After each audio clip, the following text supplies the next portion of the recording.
Hurry up, hurry up. Okay, so Lavender Town or Route 10, Route 9 and Rock Tunnel took way longer than I thought. So two of these titles are gonna have Lavender Town in them.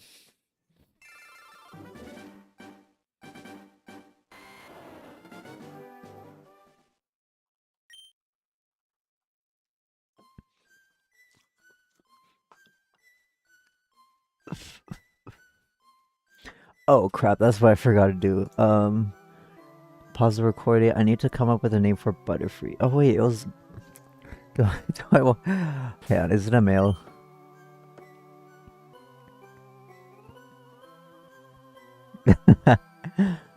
Yeah.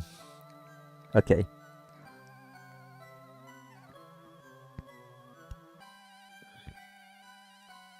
Okay, we got a name.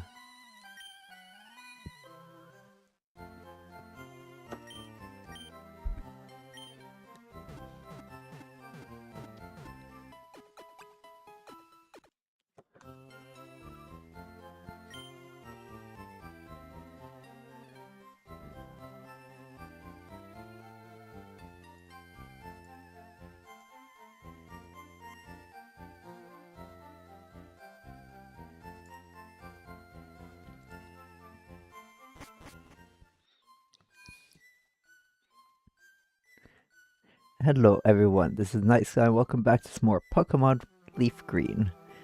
In the last episode, we defeated the Vermilion Gym, then went to Route 9 and Rock Tunnel. It took quite a while, but then we eventually made it here into Lavender Town. Here's the town signage.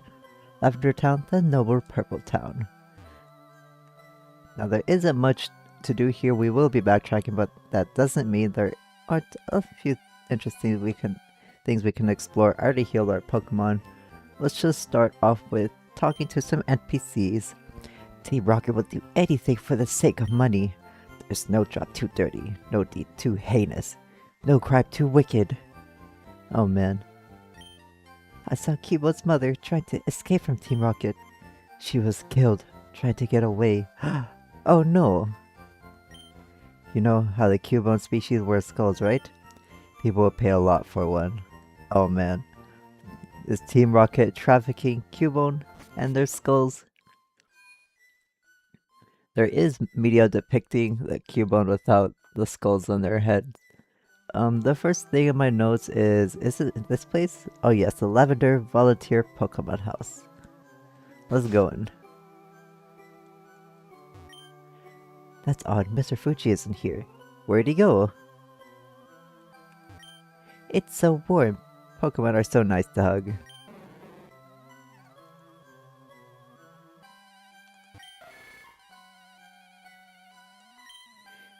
This really is Mr. Fuji's house. He's really kind. He looks after abandoned and orphaned Pokemon. Yeah, this is Mr. Fuji's volunteer house. He's a caretaker of abandoned Pokemon, but this dude says that he hasn't returned or something. Pokemon Fan Magazine. What the grand prize drawing? The application form is gone. It's been clipped out. Someone must have applied already. Oh, someone's trying to apply for the Pokemon Fan prize drawing. I don't know why this thing is here. It wasn't in my notes. I don't think it was in any trivia. Yeah, where's Mr. Fuji is pretty much what this NPC house is saying. This town is known as the grave site of Pokemon. Memorial services are held in Pokemon Tower. Do you believe in ghosts? No, I do not. Haha, I guess not.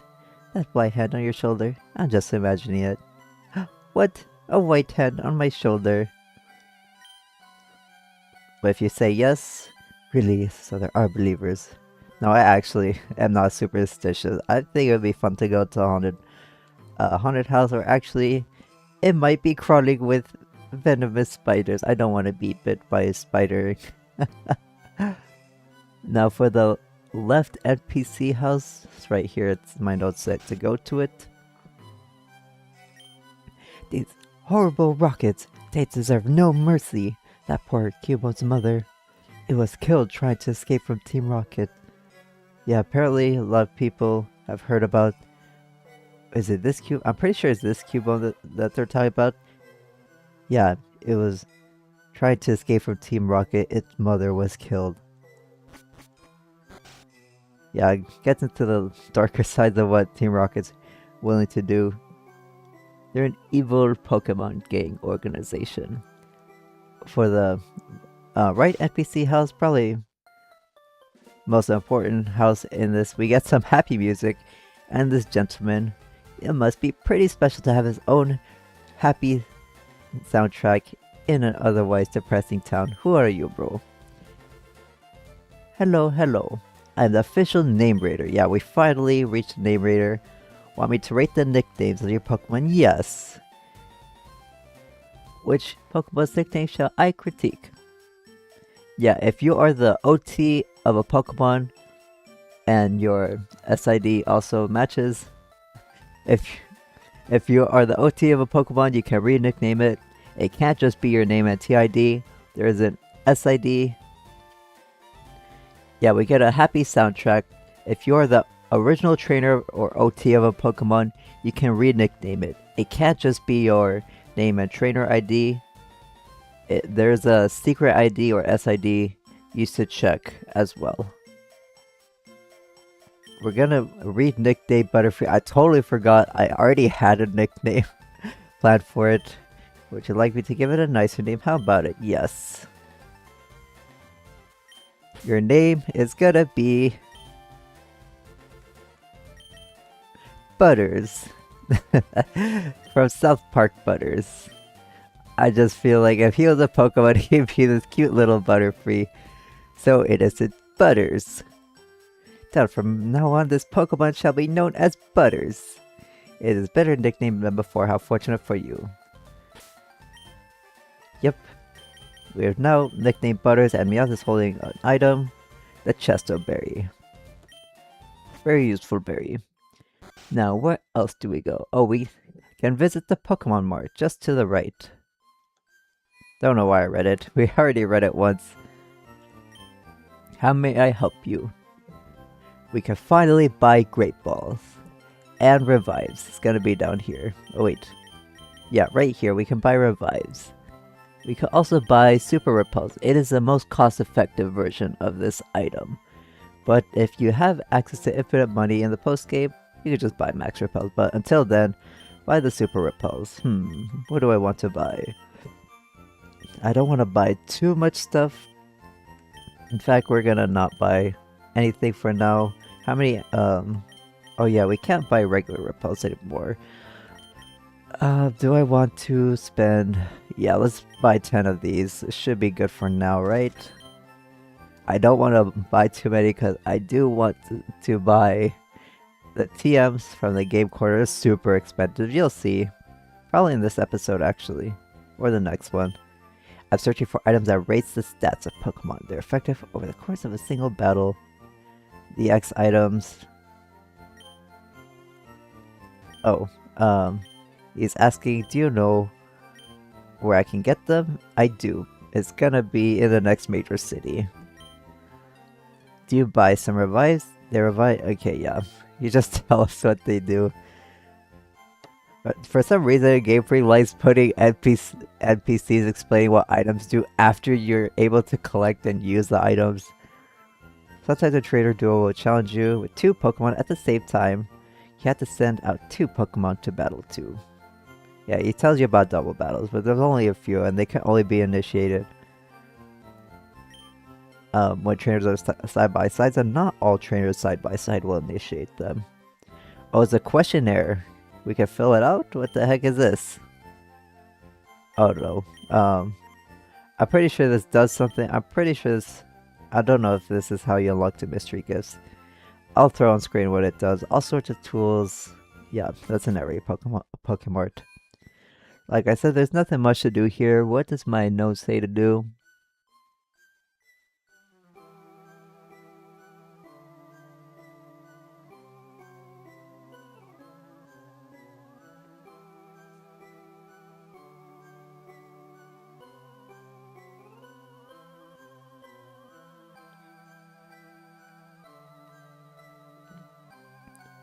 Oh, we could go in the south where there is eventually going to be a dead end, but there are a few items and quite a few trainers. If you want to evolve or train your Pokemon, we need to go to the gate. Route 12, north to Lavender Town. If you remember, this was the same route where in Route 11 we have that gatekeeping sleeping Snorlax. Yeah, it's gonna block our... It's meant to block your progress up to Lavender Town and to the south. There's a lookout spot upstairs. The view is magnificent. Oh, we can talk to this girl. What do you do again? I forgot. My Pokemon's ashes are stored in Pokemon Tower. You can have this TM. I don't need it anymore. Oh, that's quite depressing. Because TM27 is a move called Return. If you treat your Pokemon good, it will return your love by working its hardest in battle. Dang, that is really heartbreaking. TM27 Return is a normal attack. Its power maxes at 102 at maximum friendship. It's an amazing normal type move. Use it on normal type Pokemon. Every Pokemon that can learn with the TM can learn Return as well. And in fact, I'm going to teach it right now. It is a TM that I'm going to have as a permanent move. Where is it? Right here. On Mohawk, because Mohawk is a normal type. Luna has plenty of coverage. Mohawk really needs the extra boost. Let's delete a move for Return. We're going to get rid of Fury Attack. 85 accuracy. 2 to 5 turns. Disgusting. Poof, forgot. Fury Attack and Machine Set. Let's press B. I forgot we could press B. We learned Return. Finally, we have a move that is stronger than Peck. Because I didn't want to teach Aerial Ace. Let's have it right here.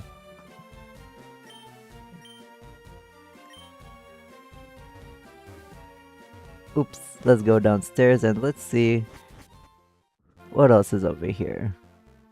Oh, we have some fishermen. Oh no, I forgot to switch Lotus in front. Yeah, I got a bite here.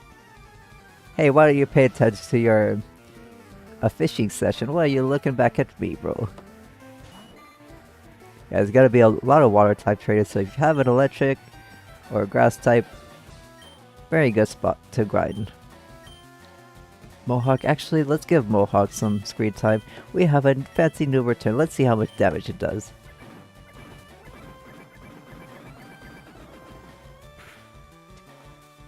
Oh, let's freaking go.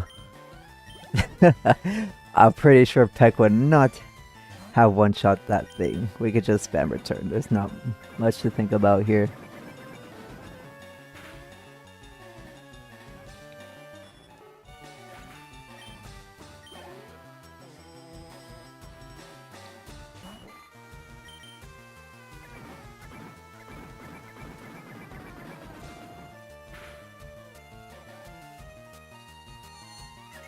What?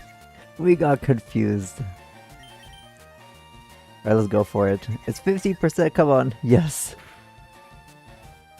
And a useless crit. Good job, Mohawk. We totally could have used that the first time around. It's just a small fry. Yeah, let's keep using Mohawk. Be patient. Fishing is a waiting game.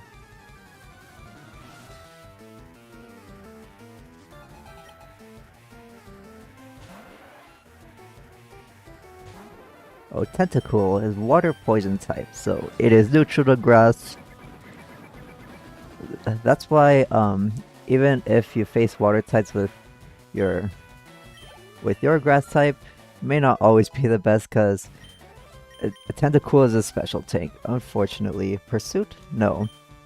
Very, very bad mood. Bad move. Delete a move? No. All dark type moves are special, even though a lot of them are physical. The main two being Bite. Actually, Bite, Crunch, Knockoff, and Pursue are all physical in later generations, but for some reason in the older games they made all dark moves special. That is something that really pissed me off as a kid. Is One, they decided to keep the physical special split, or that they decided to not. Something that really pissed me off as a kid is that they did not fix the physical special move distribution in Generation 3.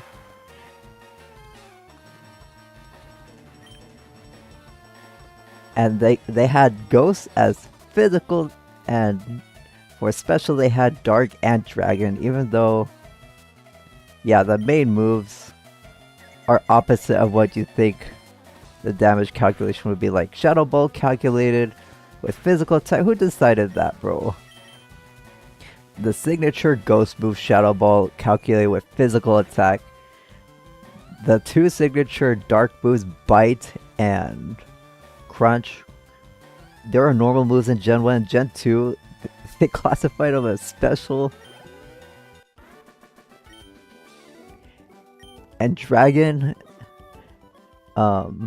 Dragon Claw is calculated with the special attack stat. Like, who decided that, bro? Let's use... Did we buy super potions? Yeah, we did. Let's use them.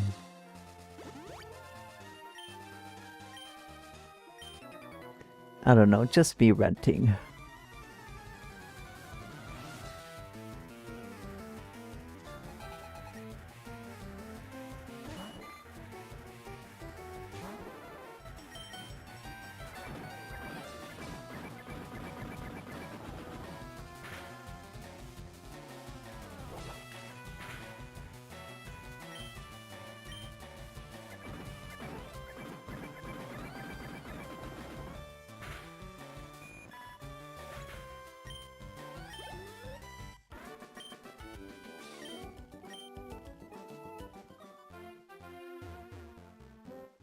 Okay, finally, in this grass, just before that fisherman over there, 2 tiles left and up of the bottom right corner. So I believe it was, yeah, right here. We have a hidden hyper potion. We still have quite a few trainers. I love fishing, don't get me wrong. It would be best if I also had more work.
If I win, I'm going to propose to Gia? Oh, why are you basing that on whether or not you beat a random stranger? Just traveling along the bridge. Yeah, this is one of the double battles that NPC was talking about. Oh man, you both have poison point, I'm pretty sure. Okay, let's take care of you. You're more frail, and sleep powder you.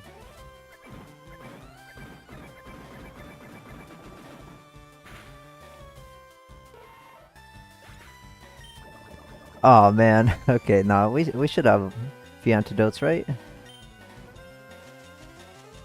And in fact, we could use Mohawk's turn to do just that.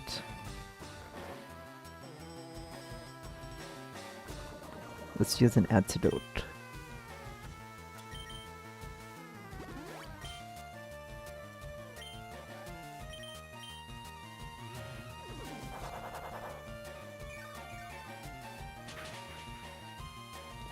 Oh yeah, I forgot to demonstrate. If you press select, you can actually see the number, the HP number your Pokemon have, in case you're curious. Because in double battles, I don't know, they probably didn't want to overcrowd the screen. You could just press select to see the number HP that your Pokemon has. We defeated the young couple. What about your proposal? Oh please, why couldn't you just let us win? Oh, Gia, forgive me, my love. Jess, you silly, you ruined this. Oh man, I think we broke up a couple. Good riddance. Sports fishing area, and yeah, a Pokemon sprawled out. Remember the Snorlax where we came from in Route 11? It's meant to be blocking up here in the north of to Lavender Town, also down to the south, so all we have to do is go back. I mean, if you do plan on, I should have, yeah, I'm gonna make sure to make an annotation. If you are planning to use a Jolteon, you could save these water trainers. I mean, it's a few, but every little bit helps with a new team member. Alright, let's heal and let's go into the Pokemon Tower.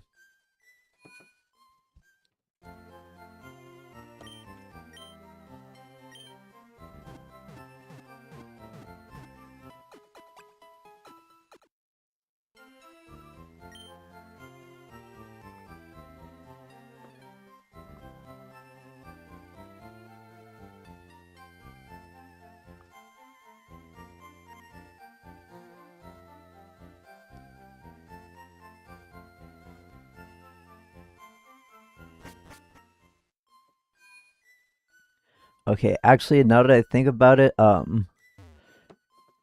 you can go into the Pokemon Tower as of now. There is a rival fight, a ton of Pokemon trainers, and a ton of items, but you can't save them if you decide to grab a new team member. There are quite a few towards the west, which is left of here, so I'm in fact gonna save this for a bit later until we could so we can travel a whole place.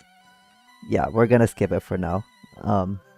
Like I said, it's completely optional. You can go in there and get all the items and EXP for now, but like bro, I just explained the same thing twice.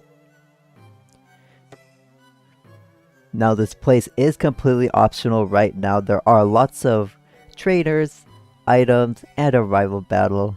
But if there are quite a few team members you can get, actually a lot of team members, if you go straight to the left into the next major city, because you're gonna have to backtrack here anyways, and in fact I'm gonna do just that. There are lots of good team members here on the left and further down, so we're gonna skip the Pokemon Tower for now.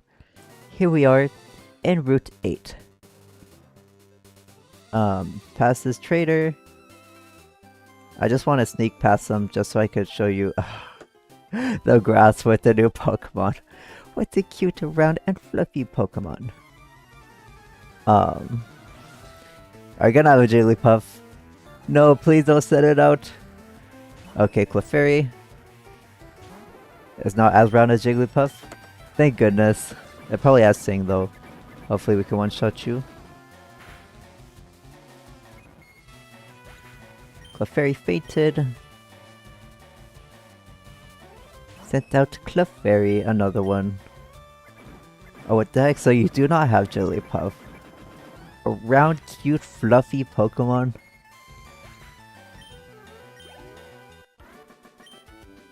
Stop! Don't be so mean to my Clefairy. Hey, I was trying to sneak past you. I read that Clefairy evolves when exposed to a moonstone. I read that in Pokemon Journal. I wonder if it's true. Yeah, it is. We have a Clefable. We have receipts. I'm a rambling gaming dude. I thought it said gambling dude. But yeah, I was gonna backtrack to Mount Moon. Actually, I did backtrack to Mount Moon, and I was gonna get 2 Moonstones for the Needle King and Needle Creek evolutions for my Pokedex, but it was so incredibly boring. Even with the repel trick, I think I was getting like 1 in 4 or 1 in 5 encounters for Clefairy, and they're only 5% hold rates. And it takes so long to counter them. Then you need to catch them to check it, because I don't want to use Thief. Highly recommend you do not use Thief. Yeah, it was taking way too long. There is no way. I think I spent like 20 or 30 minutes trying to get 1 and I gave up. I was like, man, I want to play the game. We'll do this later. I recommend you don't do something that boring, anything boring for more than 20 minutes in this game, because otherwise, like, come on, just play the game. This tree looks like it be cut down. In the Route 8, the new Pokemon are gate-kept by cuts in this grass. They're gonna be, if you're playing FireRed, you're gonna counter Growlithe 20%, or if you're playing LeafGreen, like I am, you'll get 20% encounter Vulpix. So I'll be right back before I demonstrate the items.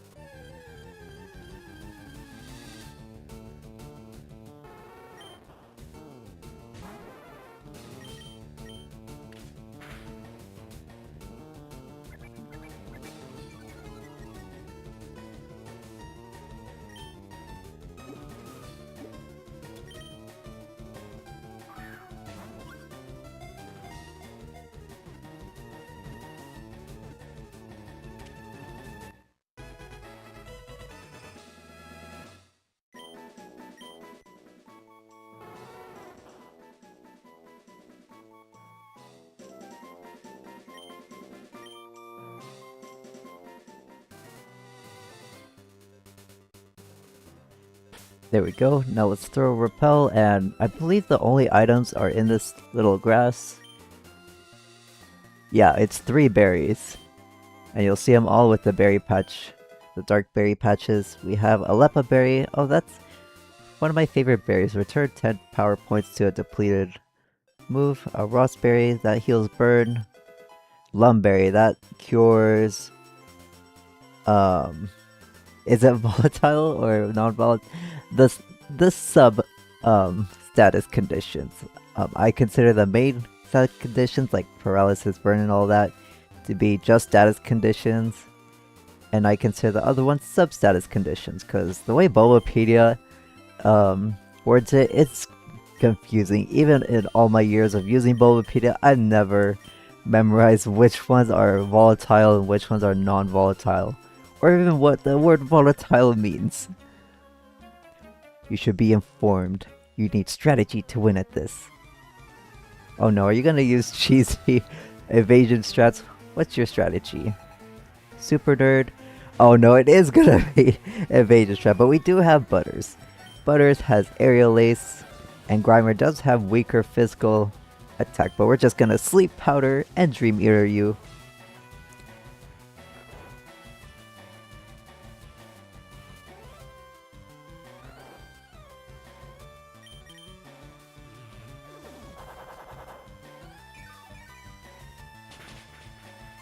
Yeah, we're gonna see a lot of poison types in this route, and even the routes after. This is when you face less like of the bug poison types, like Beedrill. You really start to face all the traded with the Grimers and Mucks and Coughings and Weezings. Grimers and Mucks though are kind of annoying for psychic types. But Psychic type is the best Pokemon, or best type to hit him with.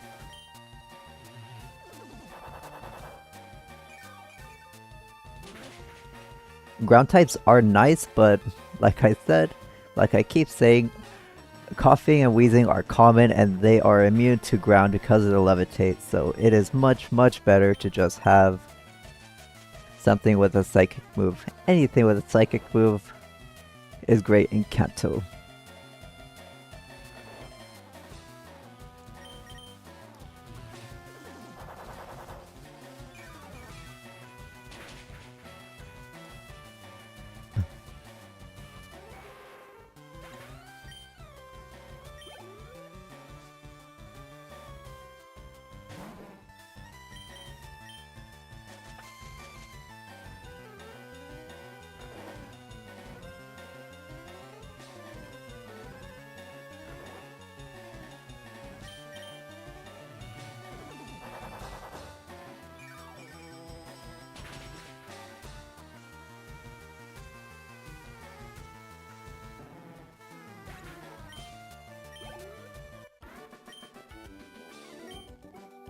It's not logical. Who needs potions? Yeah, just get shreked by my super OP strategy. Oh, we have a double battle. Let's see, Butters and... Wow, everyone's pretty much even level except for Butters. We did get another free Person Berry. I guess we technically don't need Paras. No, I'm too lazy. I'm not gonna go back and switch out another Meowth. Yeah, let's just have Butter and Mohawk. Twin power is fantastic. Did you know? No. Let's see how well it does against an OP Butters. Clefairy and Jigglypuff, oh no, they're not evolved.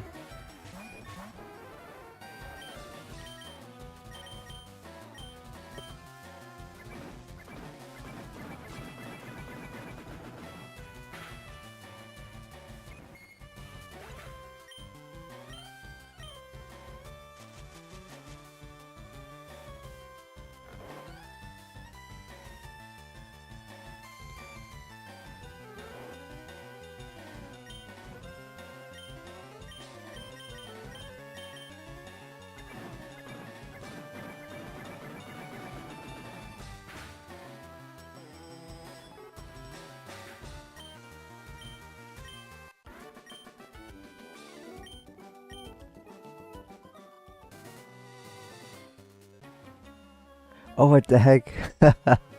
School is fun, but so are Pokemon. The dude, he didn't jump scare me, but I was so caught off guard. Coughing.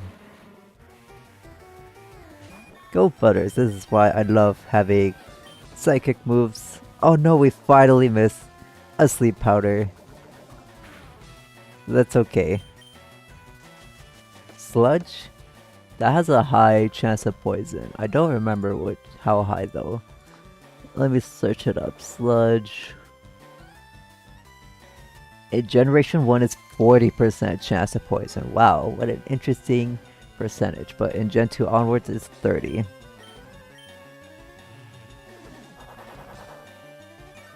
Coughing is like the other poison counterpart to Grimer. It is... I mean, it's not much better. It's different. It has a different role. It's a physical wall. So that's why it's so easy to just just hit it with a psychic move and KO it.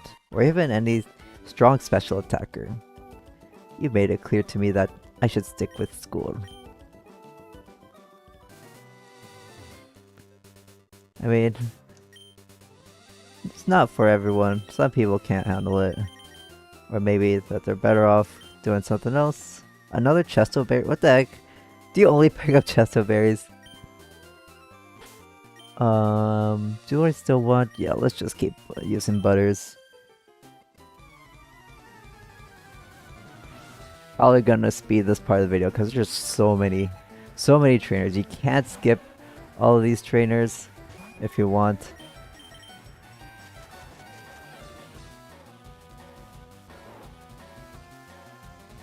Or actually, this is a very good spot to use a Versus Seeker. You could just get all the EXP if you want, and just use a Versus Seeker to challenge them all again, because they're all in one place. So yeah, you don't have to skip them, you could just do whatever you want. Don't do one thing or the other. You won't miss out on anything.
Oh, please hurt yourself.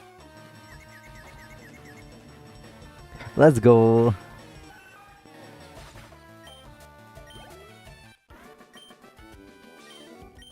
Meow. Oh my god, this girl's afraid. Run away.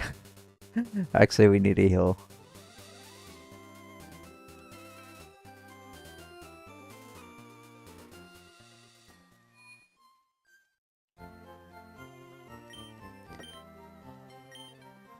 And what items are we missing out on? Celadon. And items. We're missing a Great Ball, a Cleanse Tag, nugget and a rare candy. Oh, what the heck? I didn't put the sooth bell. Uh, yeah, Lavender Town. I need to make sure to put that. Celadon plus rest of Lavender Town.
Edit.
Alright, I believe we are all done. Yeah, we're all done with this route. Now, if you try to go to the left, we actually can't. It's has the saffron, but we need to get a key item before we can go over there. We'll get it very soon. We're almost to the point where we can go to saffron. I'm on guard duty. Gee, I'm thirsty. Oh wait, there, the road's closed. So yeah, you have to go towards the underground path. This is a different underground path. This one is the Celadon to Lavender Town path. So we went from Lavender Town, we're heading to Celadon City, my favorite city. The department store in Celadon has a great selection. It's okay. Do you go there very often? Underground path. Are there actually hidden items here? I know there are recurring items, but yeah, like I said, in the other underground path, they're not good items usually. I'm not gonna waste too much time. I'm just curious, maybe we can find one.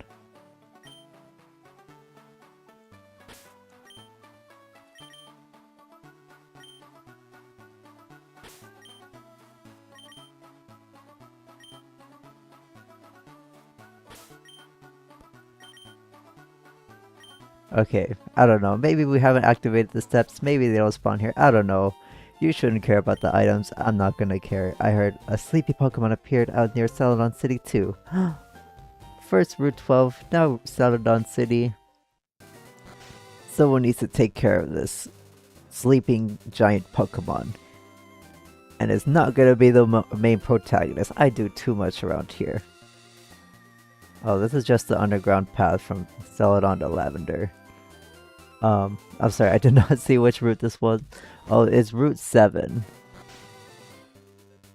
There is, hidden past the entrance. This is the only item. Here's a wet pear berry.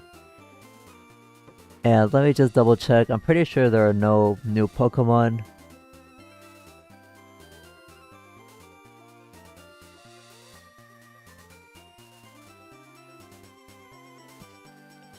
Yeah, we could get all of the Pokemon here before. And this is the right to Saffron, which the guard's just gonna say, I'm thirsty. Now we made it here to Celadon City, the not the most populous city, but it's my favorite city, and it's a ginormous city, so gonna end off the episode here.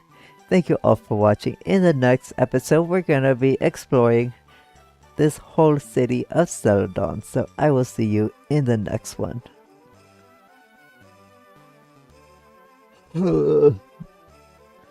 Okay.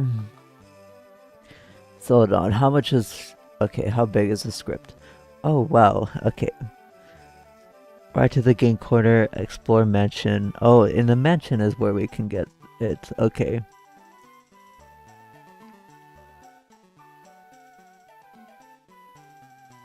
Bloop, bloop. Let's start recording before we forget.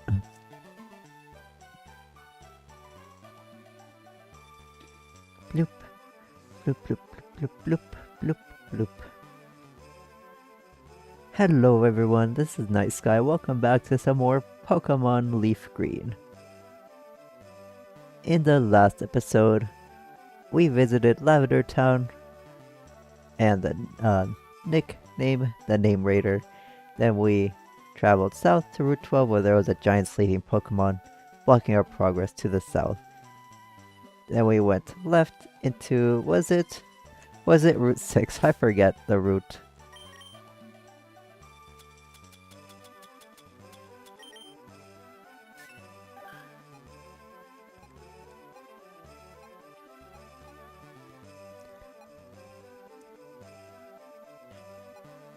Sorry, I forgot what route it was. We went to the left to Route 8, and then we went to the underground path because we still can't go into Saffron quite yet.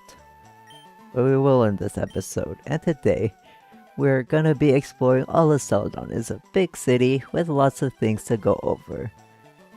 Let's read the town signage. I believe it's all the way over here. Where's the town signage? I don't know where it is. Oh, it's right here. The City of Rainbow Dreams, right there. Now, the first thing in my nose, or actually, let's visit a Pokemon Center. We need to heal, and let's talk to some NPCs. Maybe they'll say something interesting.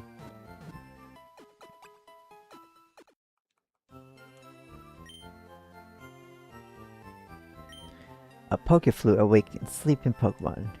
You know that. It does so with a sound that only they can hear. Only Pokemon can hear, or the sleeping Pokemon?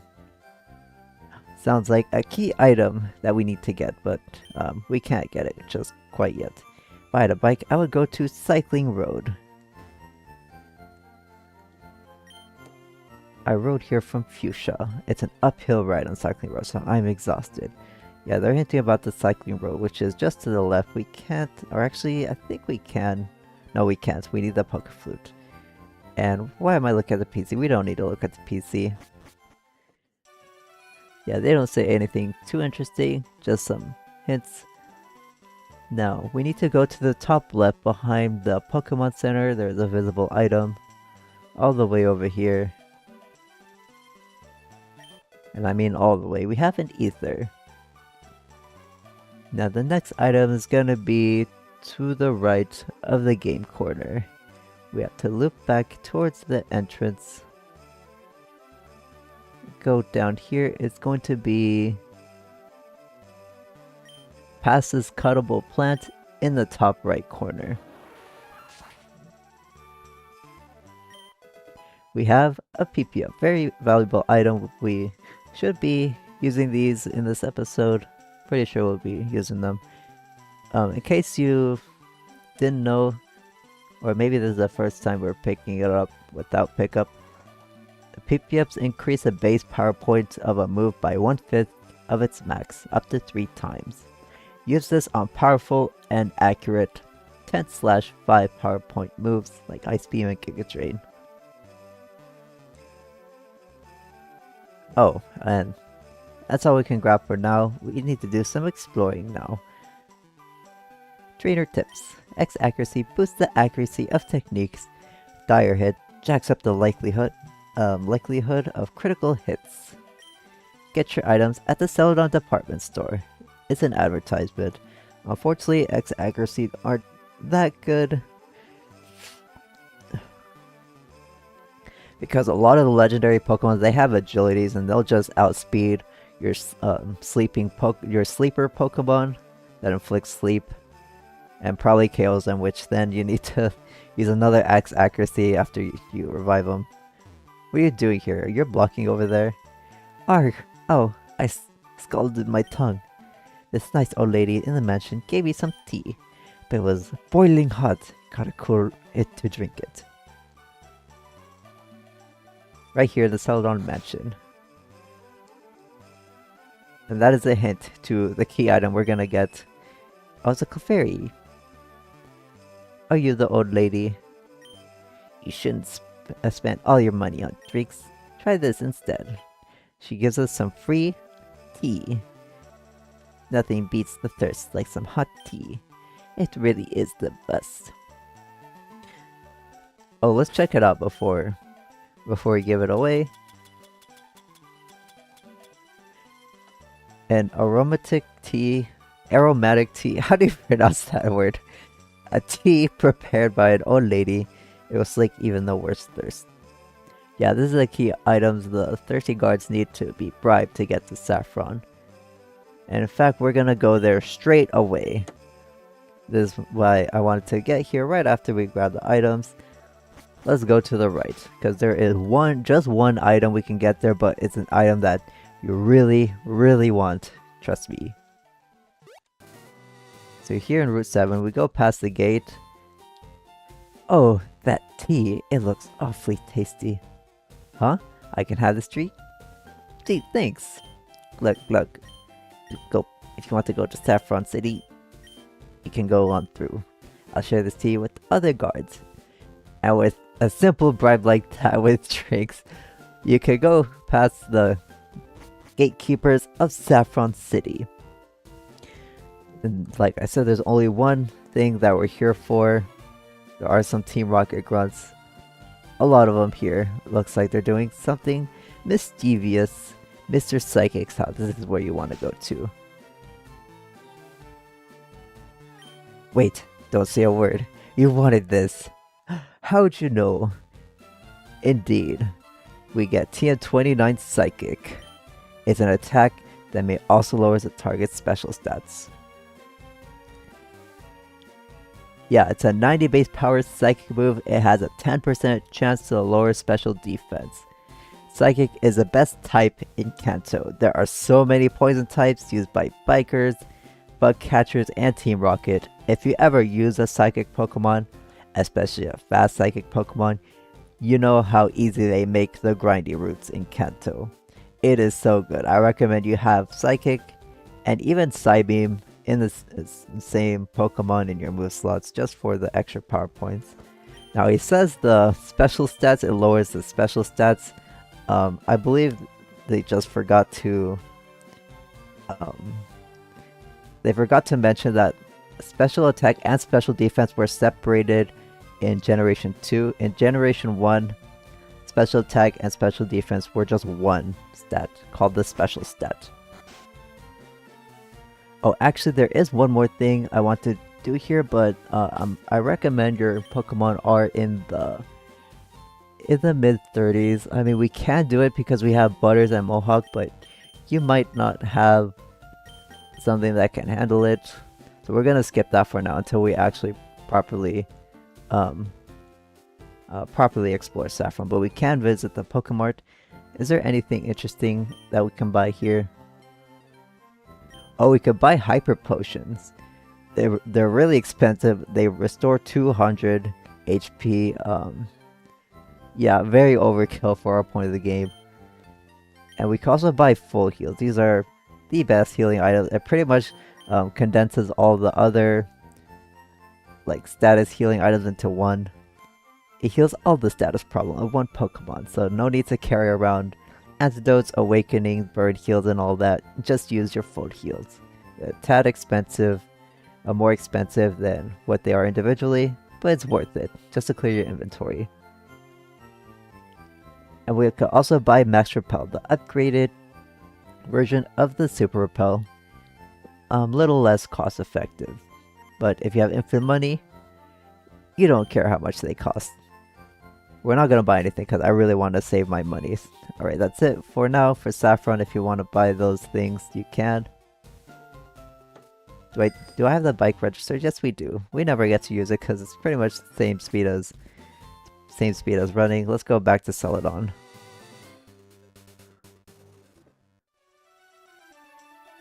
Let's see, what do we do now? Oh, we need to go into the mansion again. We're not quite done. I just wanted to get that Psychic TM right away. We need to go upstairs.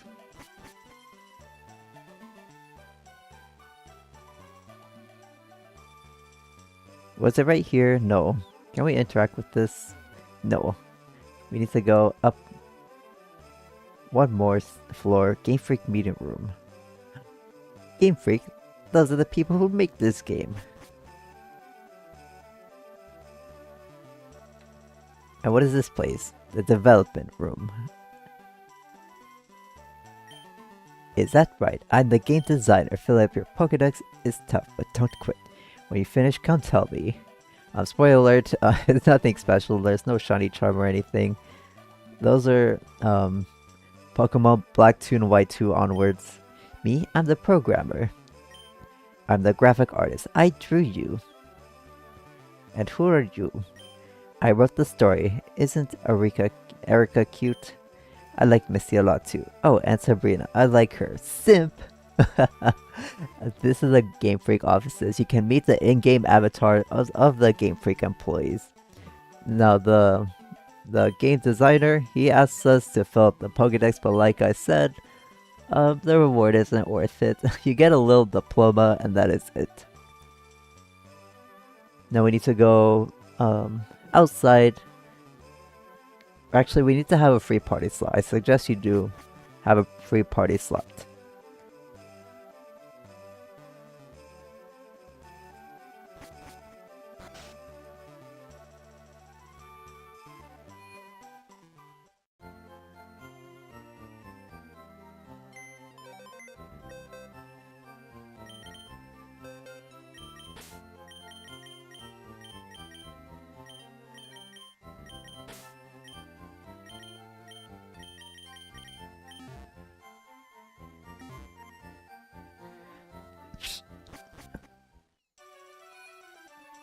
Alright, we have a free party slot. Now we need to sneak behind the building. If you saw in the mansion, there were some secret stairs. This is how we access the secret restricted stairs. It goes straight to the roof. And there's something special in the room of this roof. I know everything. There's nothing that I don't know. Like I wrote on the blackboard. I know about the world of Pokemon in your Game Boy Advance. Get together with your friends and enjoy trading Pokemon. Really? It's a pamphlet on TMs. There are 50 TMs in all. There are also 7 HMs that can be used repeatedly. Silphco. Oh, I guess it's part of this notes, but it also has stuff on the blackboard. Pokemon lecture. Playing with the wireless adapter. Yeah, he has the features of the wireless features. He has a list of the wireless features written down on the blackboard, and you can read them. I'm not gonna read them. Yeah, I guess you can read them in your own time. But here, this is a very important Pokeball. Make sure to save in front of it.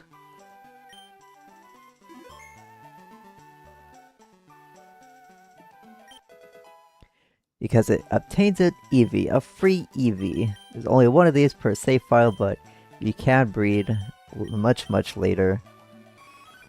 Oh, an adamant nature. I'm going for a neutral nature. Yeah, this is where you get your game's EV for your team. A very popular team member. It does not evolve into Espeon and Umbreon. There is no day and night cycle, and there's no special place or item in these games to evolve Eevee into those Pokemon. Very unfortunately. It is the second poster child other than Golbat for the weird decisions they made to not evolve the Kanto Pokemon into their new Johto evolutions. Very lame. I'm gonna soft reset until I get a nice neutral nature, because the Eevee I want uses all of its stats. So I'll be right back once I get a neutral natured Eevee, and then I nickname it.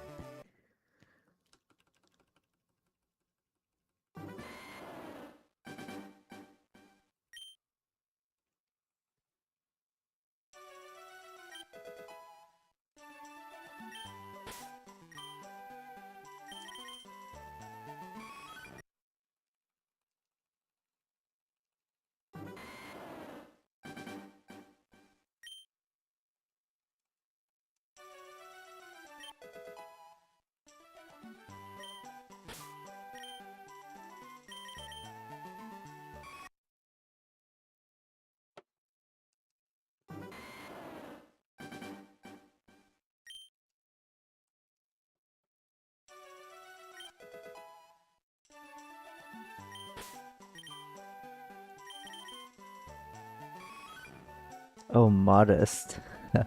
Too bad I don't need modest.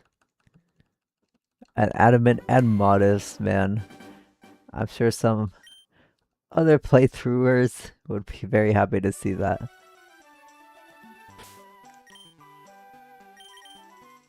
Oh, I didn't collect it.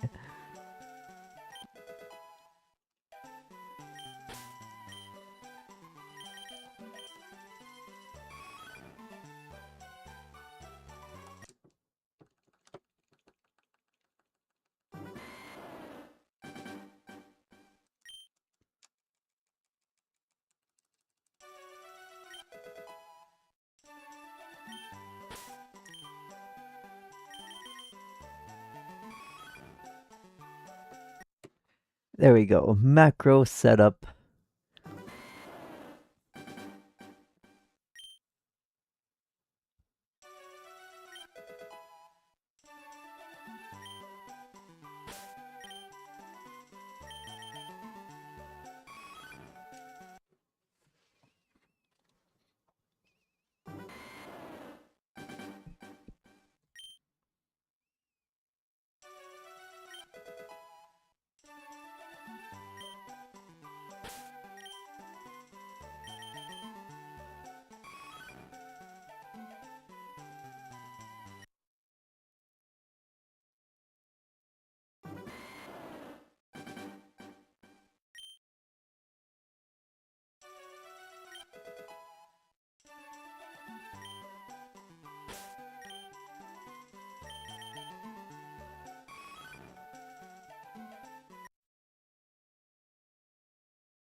Bro, what does it mean more light required?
Come on, we need a nice neutral nature.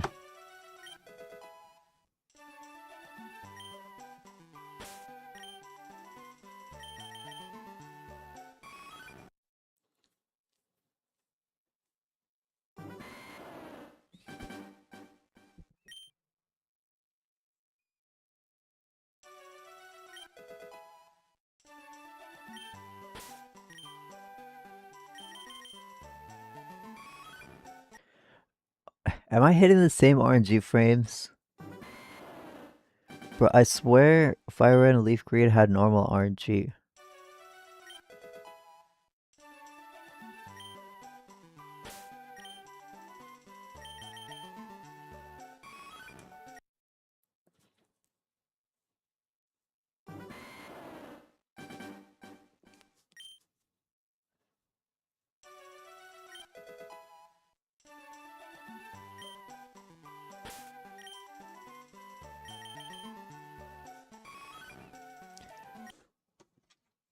Or am I just getting unlucky?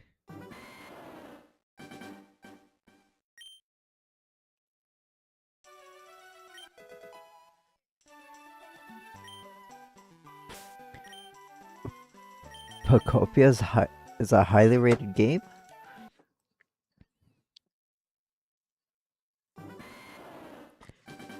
But really? It cannot be that good.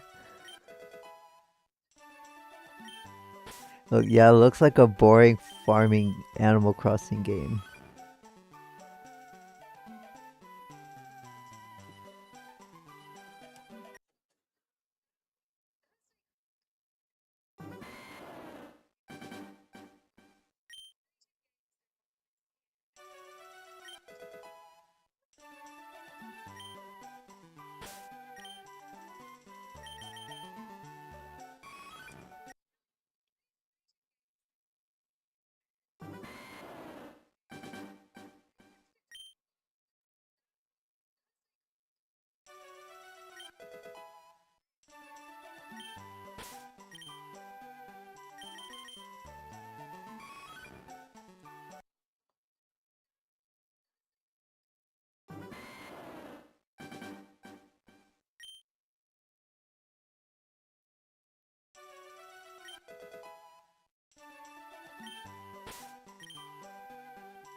Okay.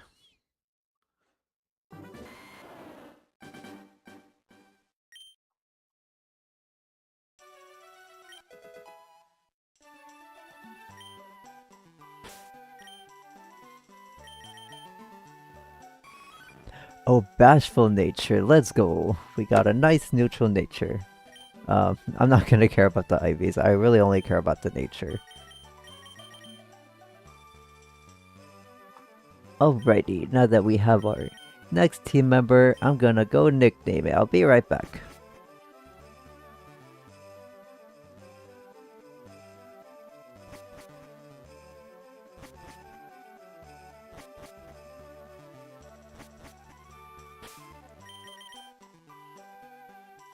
Oh, we can't fly it, dang.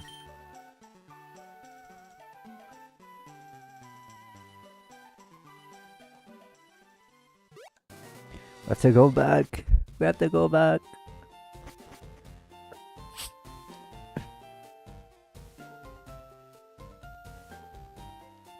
We don't have to take the underground path anymore.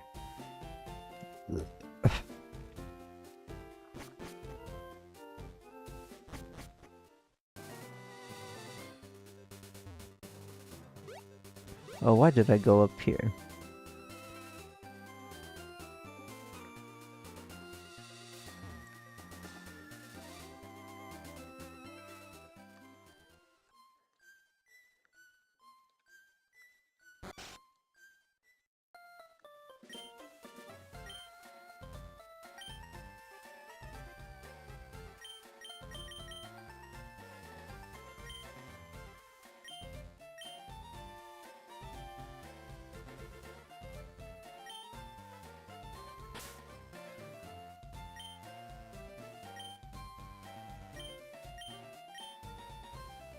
Oh no. No, no, no, no. Not Paras.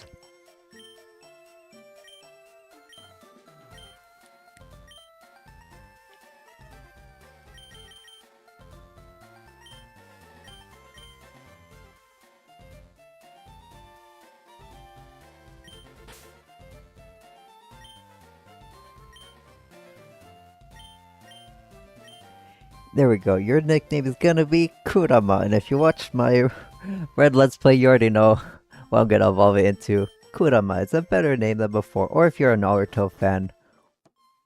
But it is from Naruto. Now, like, this and any other new Pokemon you might want to catch or obtain this episode, there's a lot of trainers in this route you can use the Versus Secret to help level up your Pokemon, but there are gonna be a lot of trainers soon.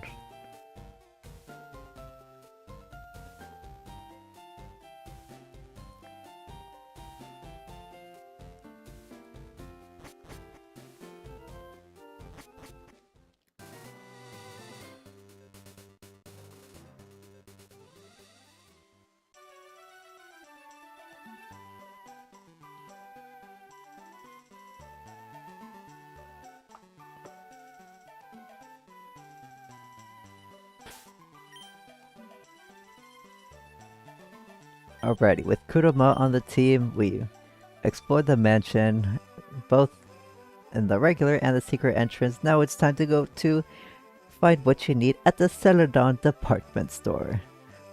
We're gonna do some shopping. Well, not too much shopping, because like I said, this game is so money hungry, especially if you want the good TMs. 1F, the service corner, the trader's market, TV game shop, Wiseman Gifts, drugstore, and then it's the rooftop squares. What do you say about this place? Hello, welcome to the Celadon department store. The board on the right describes the store layout. Oh, we already read it.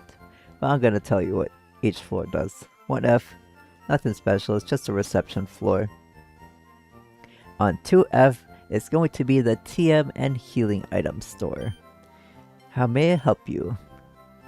Yeah, he sells some TMs, and this is what I like about this game. In the bottom left corner, it tells you the name of the TM. 05 is Roar. We've encountered this a few times. -6 priority move. Made to switch out with an ally. Oh yeah, it also instantly ends the wild battle. TM15 is Hyper Beam. It is a 150 base power normal move, 90% accurate. If it hits, it requires recharge the next turn. It functions more like a nuke if you're about to go down. I like using it. I will buy this for Firo, but I don't want to spend a lot of our money just yet. TM28, this is where you can get more dig TMs if you use the one you got from the Rocket Grunt back in Cerulean City. Yeah, we already described what that move does, and this is also where you get more TM31s for Brick Break. We already explained that one. 43 is Secret Power. It may have an additional effect that varies with the terrain. We went over that already. And same as TM45. If it is the other gender, it may infatuate them, unlikely to attack. I mean, there's like 2 or 3 good ones. I mean, they're not like very urgent, like I have to have it TMs or whatever. This guy, he's the one that sells the healing items. Oh, and a great ball. For some reason, it doesn't sell regular Pokeballs. I mean, you have access to Saffron. Why don't Saffron right after you visit the old lady and the tea? Why didn't they just upgrade this guy? I don't know. For long outing, you should buy revives. Right, no one else to talk to here. Does this just say about the elevators? Oh no, it tells you about the floor. Yeah, Trainer's Market. Let's go to 3F TV Game Shop. There's only one thing to do here. It is this move tutor right here on the counter. I finally finished Pokemon. Well, you finished the whole game? What the heck? Not done yet. How about I teach you a good move? Move I have in mind as counter. Yeah, he's a move tutor for counter. Move can be learned only once. If the opponent hits you with a physical move, and if you live, it deals back double the damage. Great on high HP Pokemon like Clefable, Wigglytuff, Drowsy, and Snorlax. When I say physical move, I meant based on the physical special, or the lack of physical special split. I'll throw the chart on screen once again in case you forgot. Counter will only use if you're hit with a physical attack and you live. Only Luna can learn it, but I'm not gonna teach it to Luna. Luna learned so many great moves. We don't really need counter. What do you guys do? Capture Pokemon registered with an ID number and the OT. OT stands for Original Trainer. It's the trainer that caught it first. Oh, some actual terminology put into the games, or maybe I should say the fans, that's where they got that terminology. Come on, Haunter. I love Haunter. I collect them, huh? Haunter turned into a different Pokemon while being traded. Yeah, he hints that some Pokemon need to be traded to evolve, like Haunter. My buddy's going to trade me his Kangaskhan for my Haunter. What the heck are these? It's a Super NES. While they're on display, can identify Pokemon when you get in trades by their ID numbers. Yep. They just tell you about OTs and owning different Pokemon. 4F, the Wiseman Gifts. Evolution Special. Element Stones are on sale now. Very important.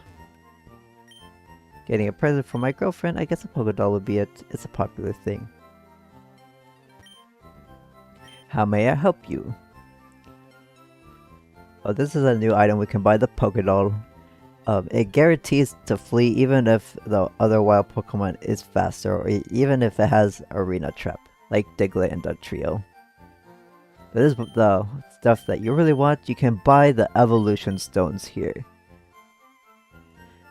I know we could purchase a few to evolve some Pokemon, but I'm only gonna buy one for now. It's gonna be the Firestone.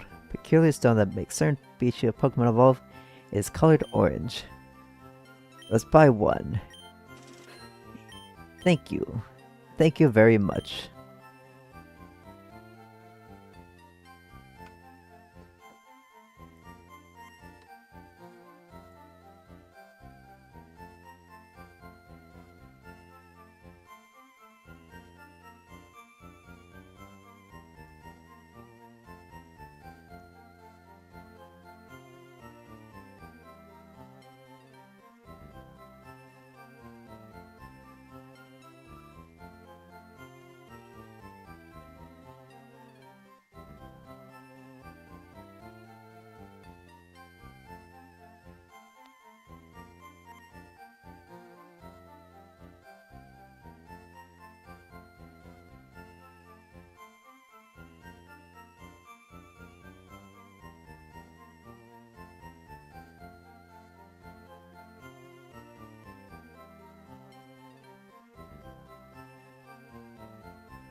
And I just checked the moves. We are in fact gonna use it right away. It's gonna be in our items pocket.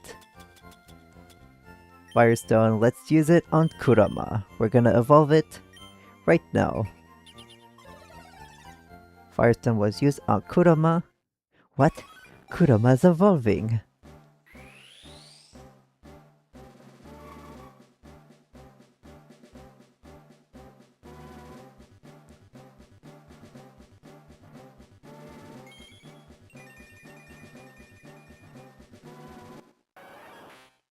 Congratulations, your Kurama evolved into Flareon. Now, in my playtesting, the TMs for Flareon are pretty expensive, but it is far from bad. I don't know why so many people like to dog on this thing, saying it's a bad Pokemon. It's actually pretty good. It gets TMs for Shadow Ball and for Flamethrower as long as you do the Nugget Bridge exploit. Or even if you have enough money or know how to play the slots, you can get those TMs, and Flareon is such a good Pokemon. You will see in this playthrough. But for now, it's gonna have these moves.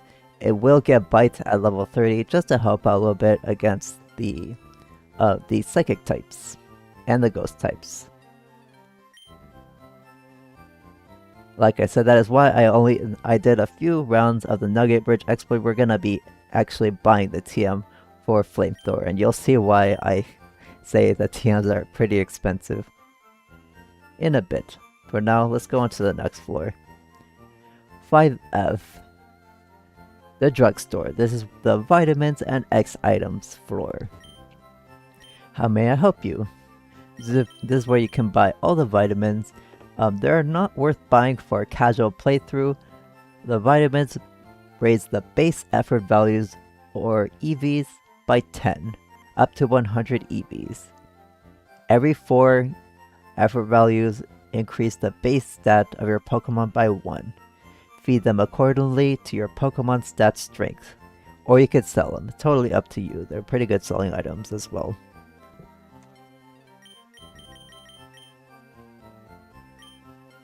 And this bottom clerk, how may I help you? He sells the X items. You can finally buy the X items.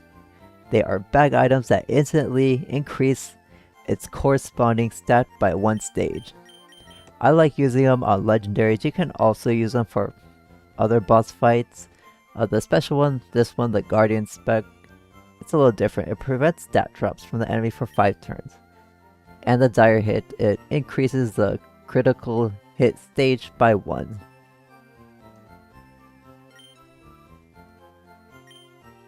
Like I said, not too useful even on the legendaries of this game because they all have agility, making them a bit more annoying to catch. Let's go upstairs. Oh, we are on the roof. My sister is a trainer, believe it or not, but she's so immature, she drives me nuts. Is this your little sister? I'm thirsty, I want something to drink. Very convenient for you. Here is the rooftop square, the vending machine. This is where you can buy fresh water, soda pop, and lemonade. They are healing items. They are cheaper versions of the potions that can only be bought one at a time. But it is worth your time buying each of them. Make sure to buy one of each for the reward. This girl will give you 1 reward if you give her 1 of each of these, so let's buy 1 of each.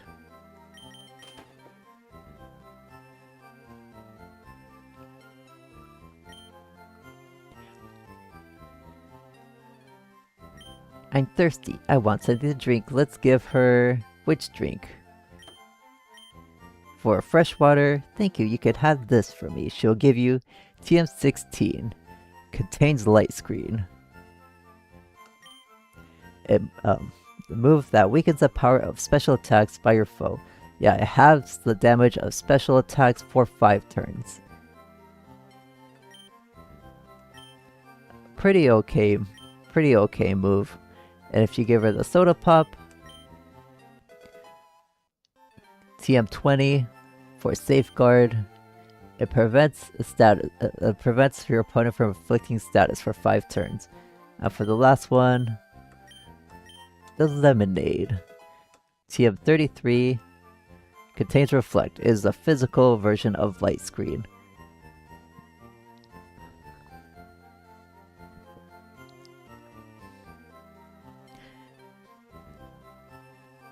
They're actually pretty good support TMs, even in casual playthrough. Yeah, they're great support.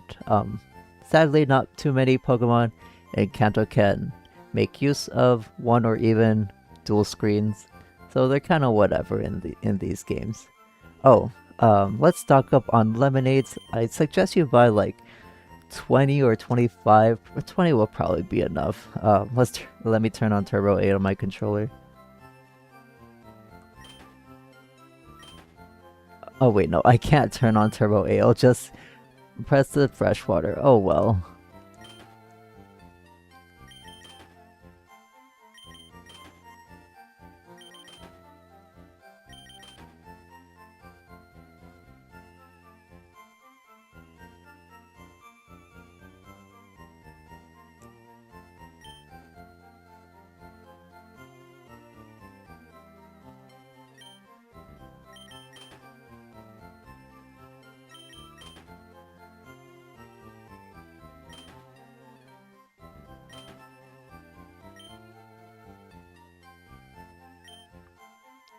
Well, I guess you can set up a macro. Make sure you don't loop it. So let's start recording it on this screen. 1, 2, A, and then let's stop recording. And now we can play it one at a time. We're gonna do this for a total of 20.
There we go, that should be enough. Now you can get a little bit lucky. Sometimes you'll get some bonus vending machine item, whichever drink. And that's it for the Celadon department store. Let's go to... Oh, we're supposed to go to left of Celadon, because there's a very important move that we can get. I know there's a lot to explore here, but yeah, you're gonna want this. And make sure you have cut. Oh, and in case you're wondering, why are we going up here? Isn't there a path over here? Nope, like that one NPC said in the Poke Center, this fat, sleepy Pokemon is blocking the way to Cycling Road, so we can only go around. Enjoy the slope Cycling Road. Oh, and there is one new Pokemon we can get here. Oh, and these two traders. Hang on, I want to catch the Pokemon first.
Oh my god, I killed it. Okay. Whoops.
Alright, we caught the Pokemon, even Evolve Eradicate, because I didn't want to use a rare candy on the level 20/22 Rotella. I mean, you can do that if you want. But rare candies are pretty valuable. You want to use them on your own Pokemon. Your own team members, I should say. Rapidash and Ninetales from this couple. Oh, this should be pretty easy. Just return a Water Pulse. Level 29, wow. They're actually higher level than us, so this might... this might be tough. Please don't hurt us. Oh man. Oh, actually, Ninetales only has base 80 special attack. In Generation 1, its special stat was 100. Well, for some reason, they decided to nerf it. I don't know why. Weird Game Freak decision. And what did I want to do? I wanted to return the Ninetales Water Pulse. Yeah, they should have just kept the 100 special attack on Ninetales. Because, like, bro, they just released stupid broken Pokemon in Gen 5 and Gen 9. Like, bro, just give Cantonia and Ninetales their 100 special attack back. Even with its stab, even with its super effective fire coverage. Oh man, you're just competing with so much nowadays. It's kind of sad. Kind of sad that there's so many Pokemon from the olden days that you only use for fun. Or rather, I should say,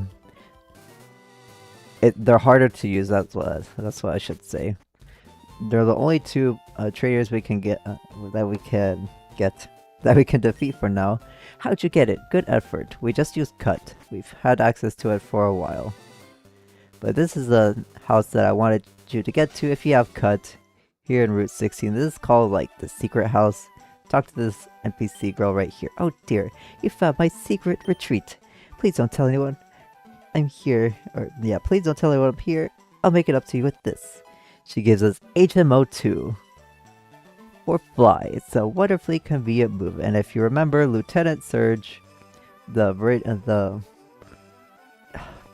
Vermilion Gym. I always get those mixed up. We can use the HM for Fly, but we didn't have it yet until now.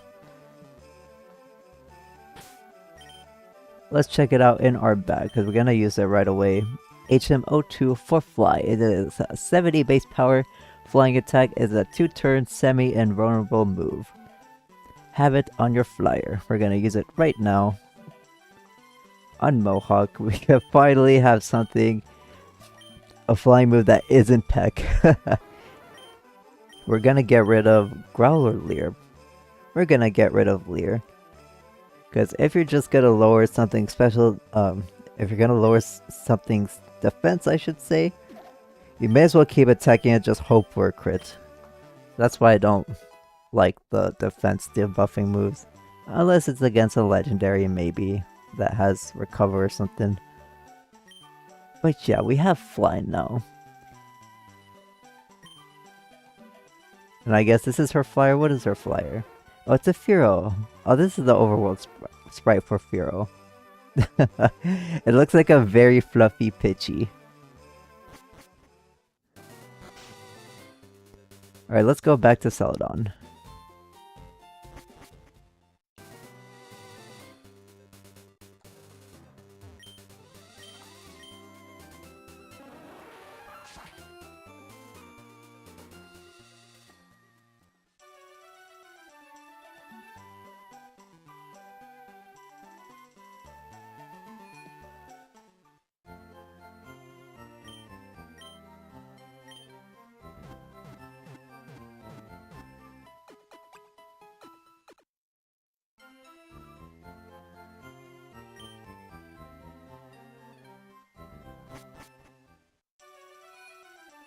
I forgot to talk to you. What are you doing here?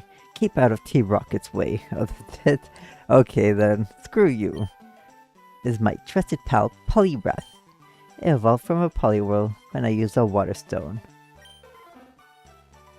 Yeah, he visited the Celadon department store for his Water Stone.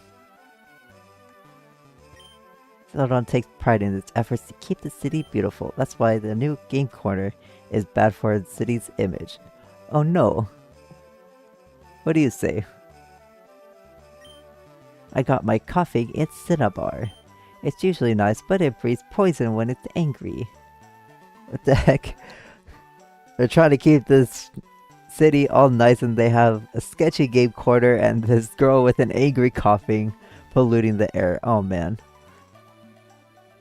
Let's see my notes. It says to go down to this left house right here, I believe. What are you staring at? Get lost or I'll punch you. Oh my god. I don't remember him saying that in the whole games. I guess I barely interacted with him. Or I'll punch you. Oh man, this guy is actually threatening violence. Oh yeah, this is the place I wanted to go to. In this restaurant, talk to this man in the corner. Go ahead, laugh. I'm flat out busted. No more slots for me. I'm going straight. Here, I won't be needing this anymore. Gives us the coin case. I always thought I was going to win it back.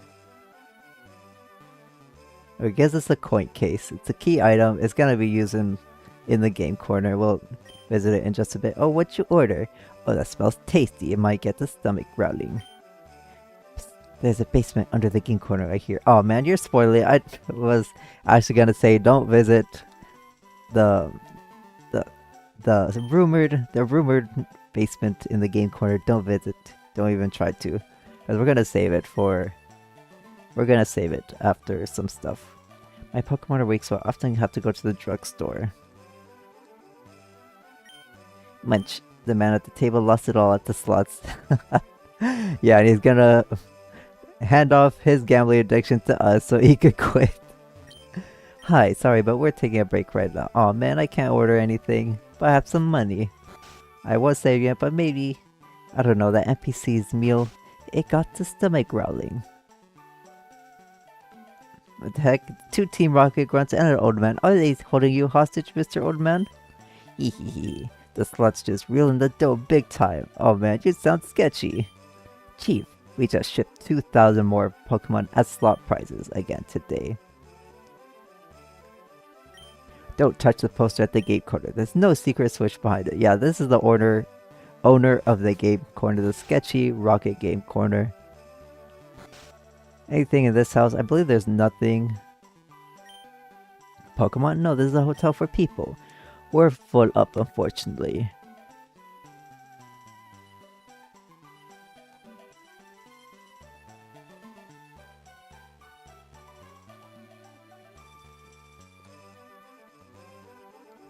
Okay, I had no notes for this. I'll throw on screen what the heck this place is. In the walkthrough it didn't say anything about it. What do you say? I'm on vacation with my brother and boyfriend. So that's such a pretty city. What the heck? Why would you bring your little brother along? Yippee, I'm on vacation. My sis brought me along. Awesome. Why? Why did she bring her brother? Yeah, big sad vibes, big sad moment. Unfortunately, you have to share the attention. No privacy time. Yeah, I don't remember what this place is. I'll make sure to put a note. No, anyways. Oh yeah, let's finally go. I blew it all on the slots. I know I should have cashed in my coins for prizes. The Rocket Game corner, the playground for grown-ups. Coins exchange for prizes. Prize exchange is the one on the right. Oh, do you say anything? What am I to do? Someone stole our Silph Scope. Uh-oh, the thief came running this way, I'm sure of it. But I lost sight of him. Where'd he go? Trainer tips. Guardian Spec protects Pokemon from status reducing moves. Oh, it it prevents stat drops. It doesn't prevent status. Whoops. I'll make sure to correct myself in annotations, but let's visit the gate corner.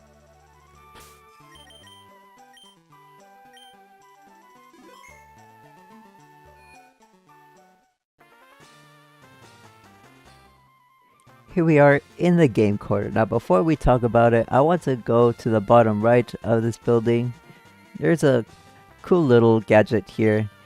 It's a Pokemon printer. It can put a print of your Pokemon on the back of your trainer card. And it costs only 50 Pokédollars. Let's try it. It's like only 50. Please choose the print type. Oh yeah, I chose pink. I don't know what the other ones look like, but you could choose for yourself. I want to choose the pink one. Big smile for the photo. 3, 2, 1. Your Pokemon print is ready. Check your trainer card. I believe you press A. Yeah. We'll have a pink tint as a snapshot of our current party. It's pretty cool. I'll make sure to revisit this once we have a fully evolved team. Oh, and it even keeps track of the Pokemon trades that we made. Yeah, I made 10. Oh, and you can also see the amount of badges you have. I mean, I have it on the bottom of the screen, but you can check it out here. Now, about this place. Game Freak, for whatever reason back then, and even probably a bit now, they have this really weird obsession with making kids gamble way before gambling was even a meme. Due to increasing regulation of gambling in kids' games, in games after FireRed and LeafGreen, they had to take out a bunch of aspects of gambling, or even any aspect entirely. Here at each slot you can pay... Oh wait, no. We don't have any coins. Here is a chart of all of the free coins you can get here in the game corner. Let me start grabbing a few now. There's 10 right here, and in the third... Is it the chair right here? No. Out of order? Oh, do we talk to you? Do you want to play? And this dude gives us 10 coins. What the heck? Wikipedia erroneously says... Oh wait. There's... Okay, that NPC gives us 10 coins, and there's also coins in here. Let's talk to you guys. Do you guys give us free coins? Keep this quiet. It's rumored that this place is run by Team Rocket. Uh-oh. I think these machines have different odds. I mean, she's kind of half right. I'll explain a bit. There's another 20 coins in the ground right here, or you could just follow the chart that I showed you. 10 right here. Do you give us any? Hey, you have better things to do. Champion the making. Still not gym leader is Erica. She's a user of grass type Pokemon, now one with nature. Oh, this is this is our hype man. He's gone gambling in this place. She might appear docile because of her flower arranging, but she's not one to be taken lightly. Yeah, he'll still talk to you about the gym even though he's here to get his rush on gambling. Games are so scary. So easy to get hooked. These slot games, win or lose, only by luck. Let's see, there are some coins here. Right here.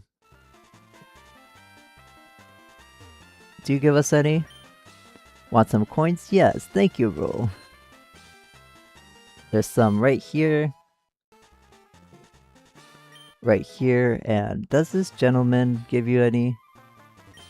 Hey, what? You're throwing me off. Here's some coins, so shoo.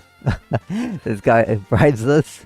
I guess he's super into his slots right now, very... Oh, we've got 100 right here, nice. And here's the last one for 10 coins. Okay, now I could save and tell you about the slots.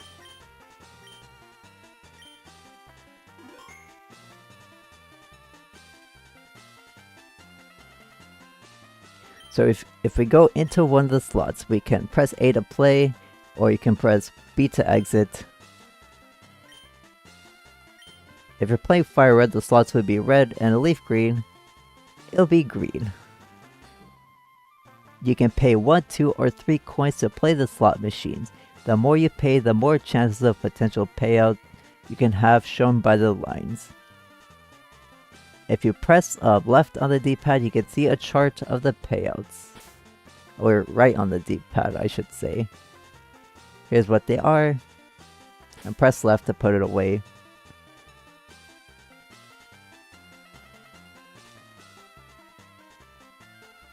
FireRed and LeafGreen do have a visually predictable slot rotation, but the game sometimes causes random item skips. So even if you get the timing down, the game will just randomly skip slot reels for you.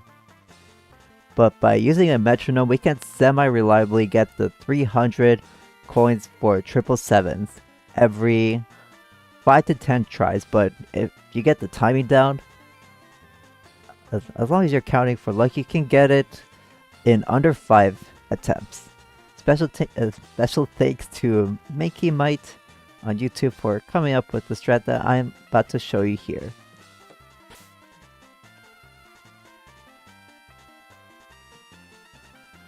Metronome, Google. Oh, first we need to Google, and then metronome.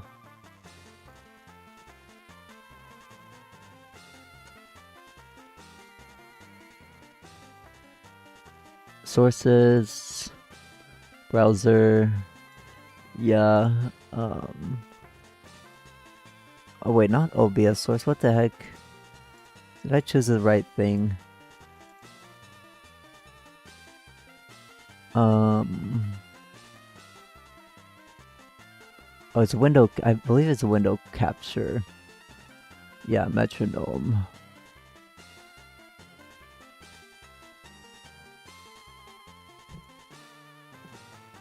And is it alt to crop it? Yeah, it's alt to crop.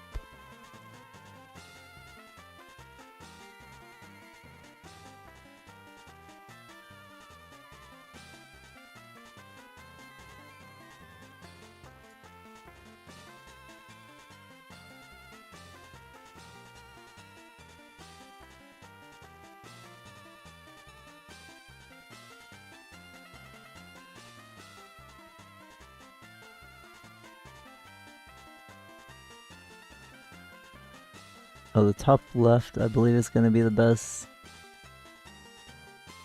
Yeah.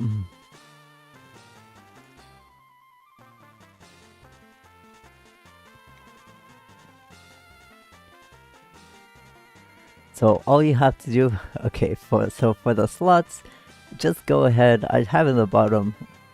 Okay, now for the slots.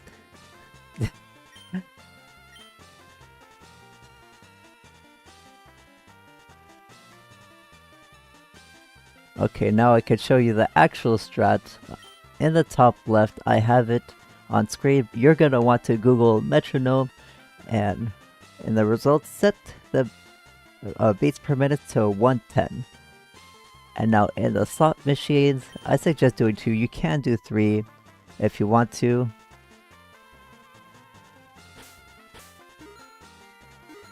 By pressing down the D-pad, and then press A at every other beat. So you're gonna want to hit play. Oh, I need application audio capture.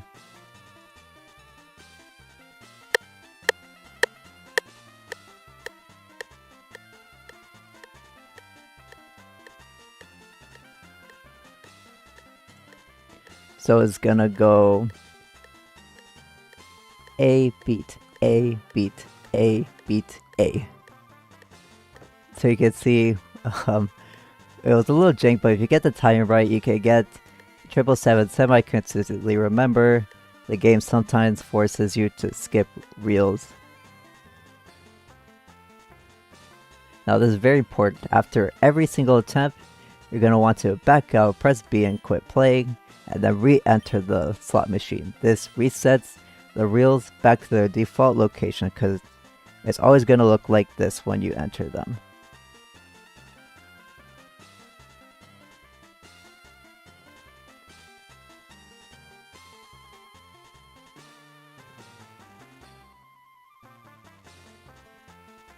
Here's a chart of the rewards. I will show you them in the next door. I only recommend farming the TMs. Here's a chart of all the rewards. If you didn't use the Nugget Bridge exploit and you want Porygon for your Pokedex, farming money in the post game is way faster than playing the slots here. I'm just showing you just in case for whatever reason you want to learn how to use the slots. Yeah, farming money either in the... Okay, I only recommend farming the TMs for now and maybe one team member. If you didn't use the Nugget Bridge exploit and you want Porygon for your Pokedex, I highly recommend farming money in the post game. It is way faster than playing the slots. So yeah, let's see if we can get lucky. With the metronome, let's wager 2, so...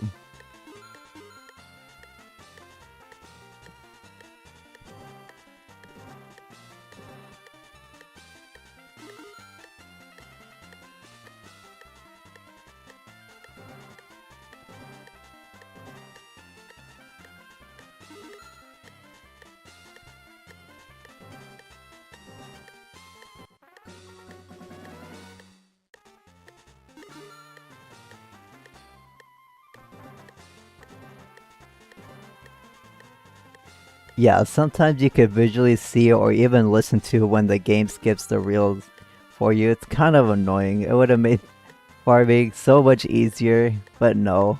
It's much faster to farm money. I'm gonna try to get at least one 777 for fun, just to show you what the timing is. Oh wait. No, quit, exit.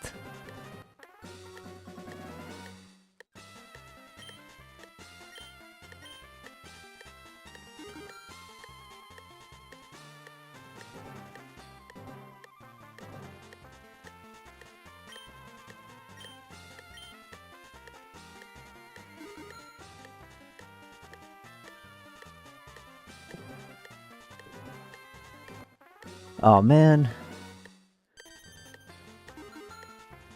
Oh no. Reset.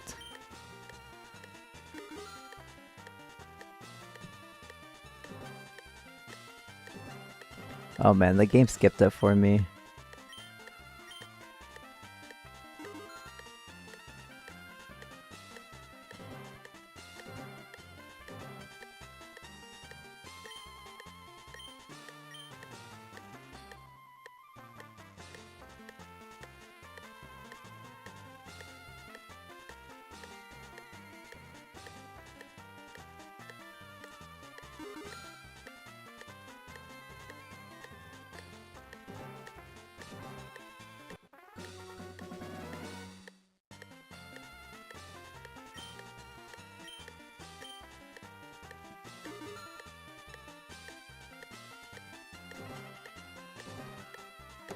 No, I was so close. I pressed it too early.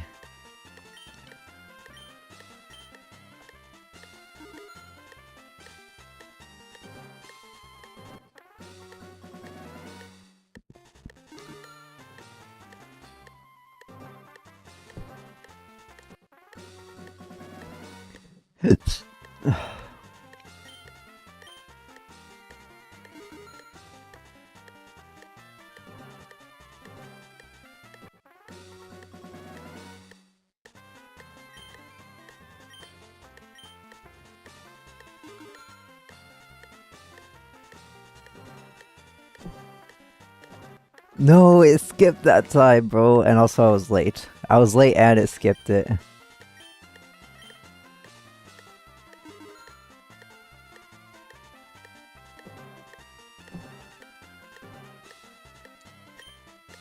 That one was my bad.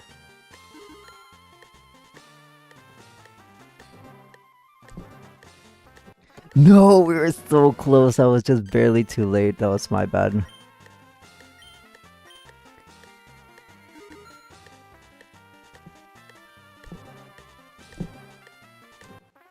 Oh man, if only I paid the 3. Yeah, times like this, this is why I say that having 3 coins wager is optional, just in case you get lucky / unlucky to have that happen to you.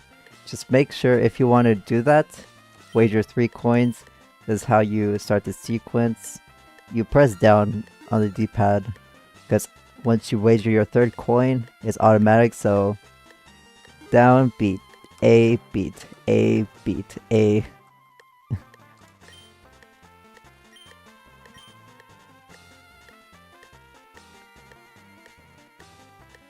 So the sequence is gonna go like this: wager 2 coins, that's gonna be down, beat, A, beat, A, beat, A. Oh man.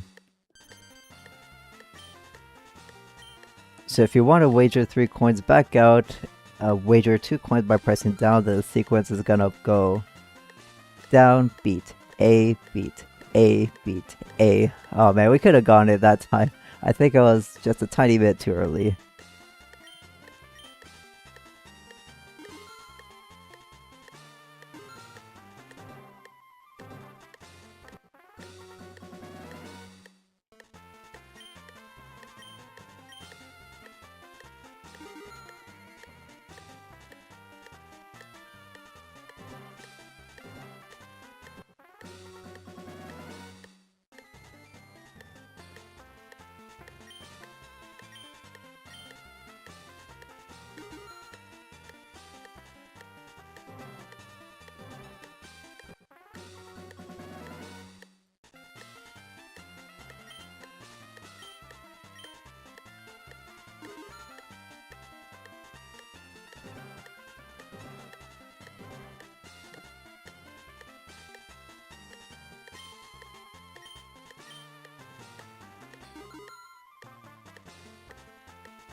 No! See, this is why you need to have good rhythm, because I keep just barely missing it by one reel. Man.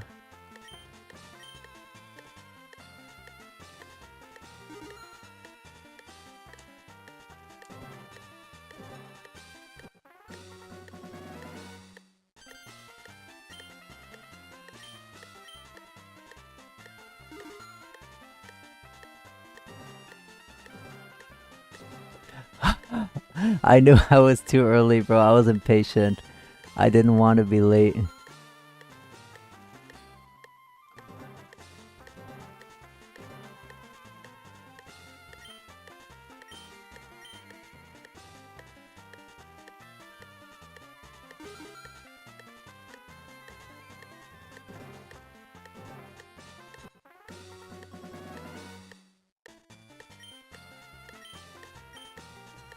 Wait, which one? Hang on, I saw a post on Twitter saying which one is the best.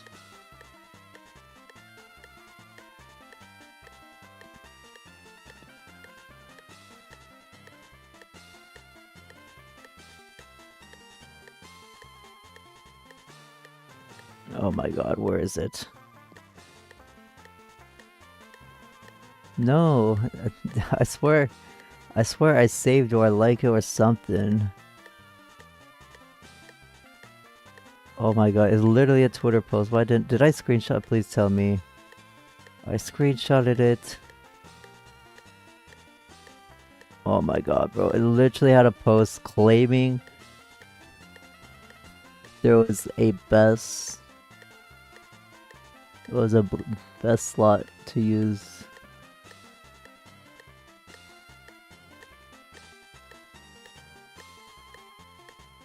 Okay, whatever.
Oh my god, why didn't I save the post? Was it was it on TikTok?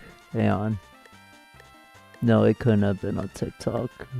I remember it being a post. Just a standalone post.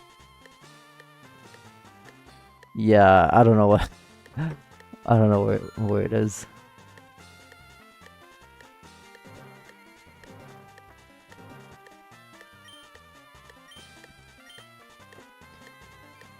Some people claim, or like the official guide that I got.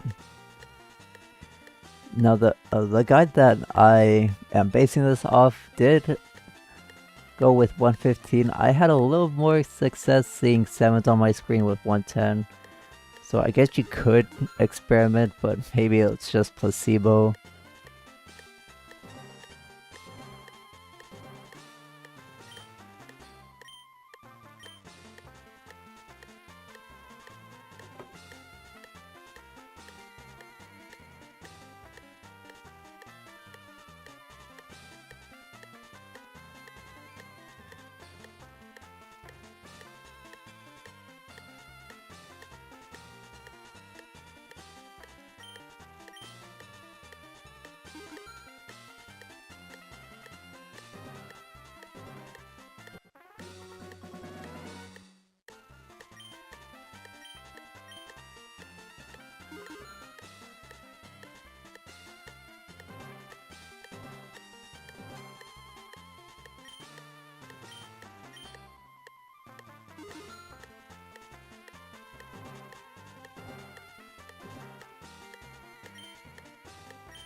There we go. Yeah, for at least for me personally, 110 is actually like the sound cue that I listen to, and I look at the screen to time the 7s. Like I have to look at the screen in order to try to get them to line up, because that way I could have a better idea if the reels like skip, or I could also hear it. If you want the payout to be faster, you can just press and hold A. And I could turn this off, because I want to explain, if you're having a little bit of trouble for B, the metronome doesn't have to be accurate, it's just more like of a loose guidance. I'm actually paying more attention to the screen, because I have a general idea how fast the 7 should be sliding down, because it's not exactly lined up with the beats per minute. But yeah, that's how you farm this. But like I said, I do not recommend trying to master the slots. It is honestly a waste of time. You are much better off, like I said, and I really want to reiterate this. It is much better to use a Nugget Bridge exploit or farm money in the post game. The only reason you want to play the slots is to get 1 TM or 1 team member. Because if you want more than that, then you should have. I'm sorry, you should have done the Nugget Bridge exploit. But here is the prize corner. What do you say? We exchange your coins for prizes. What would you like? Oh, he gives us a held item. Smoke Ball guarantees a flee as long as the Pokemon that's holding it attempts to flee from a wild battle. Miracle Seed boosts hang on, Miracle Seed.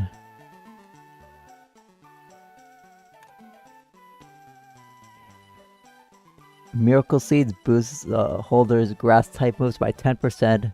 Charcoal's the fire equivalent, and Mr. Water's the water equivalent. Unfortunately, it's only Gen 4 onwards is when they're buffed to 20%.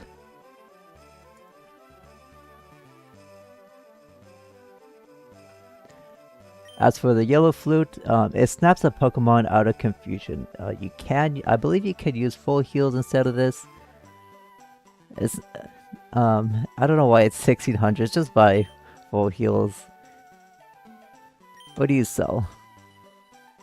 Oh, you sell the Pokemon, so if you want, you can RG Manipulate or Soft Reset for any of these. Porygon, if you want to buy it, it's more expensive in FireRed. It's 9,999 coins, which is about 200,000 Pokedollars.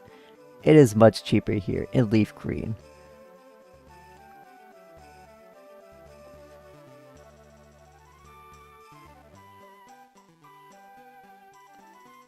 But the offering and the costs are going to be slightly different in both versions. I'll make sure to throw both versions on screen. TM13 is going to be Ice Beam. TM23, I forgot which one. Oh yeah, it's Iron Tail. That is new. That is 100 base power, 75% accurate steel move. It has a 30% chance to lower defense. Yes, 30% chance. It's only okay. It's much better in the whole games. It's only okay here, and it costs so much freaking money. It is not worth it in this game. TM24 is gonna be Thunderbolt. That is a 95 base power electric move. It has a 10% chance to paralyze. Very powerful. I am eventually gonna buy this and replace Shockwave with it, but it's not on my priority list since, like I said, buying the TMs up front is pretty expensive. So this is the one that I farmed all those nuggets for. It's gonna be TM30 for Shadow Ball. It is an 80 base power ghost move. It has a 10% chance to lower special defense. Now, unfortunately, for some reason, Ghost is categorized as physical, even though the Ghost's signature move, Shadow Ball, is literally a projectile attack. So yeah, oh wait, no, it's a 20% chance to lower special defense by one stage. Yeah, lower special defense despite being categorized as a physical move. It doesn't make contact though. Really, really weird. But because of that, a lot of physical attackers make good use of it. I am gonna buy it, but I want to talk about the last one. TM35 4th Flamethrower. It's gonna be also for Kurama. This is gonna be the second TM. Once we battle enough trainers. 95 base power fire move. It has a 10% chance to burn. So I'll be right back. I'm gonna withdraw the nuggets and sell everything and see what we can afford.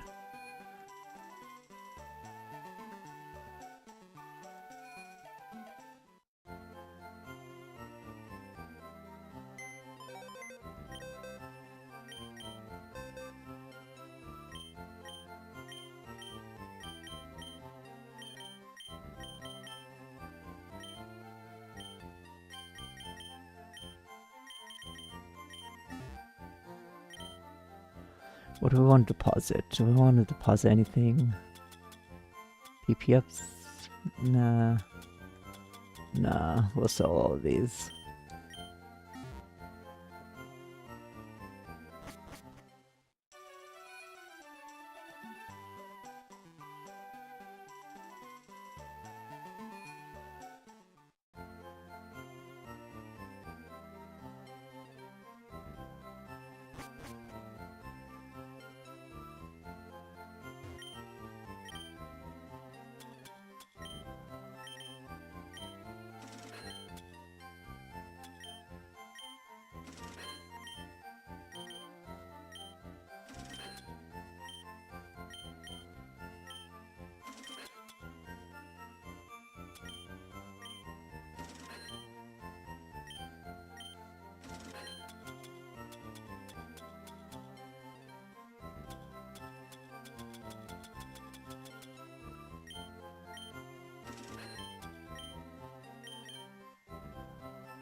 Oh, we just barely don't have enough for both TMs.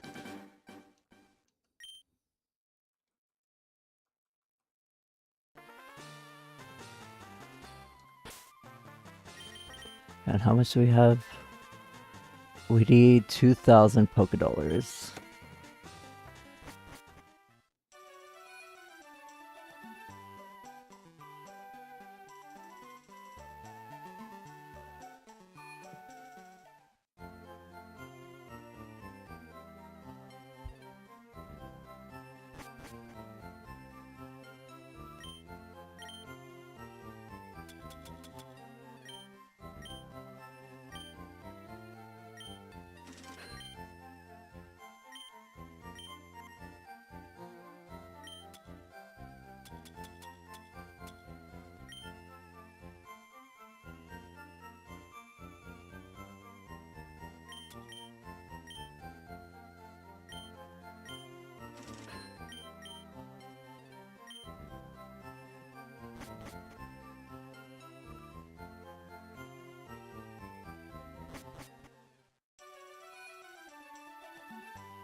Okay, we barely have enough, and remember, we got 300 from the slot machine wins and 250 for free, so yeah, very expensive. We have 50 Pokedollars to our name, but it is worth it.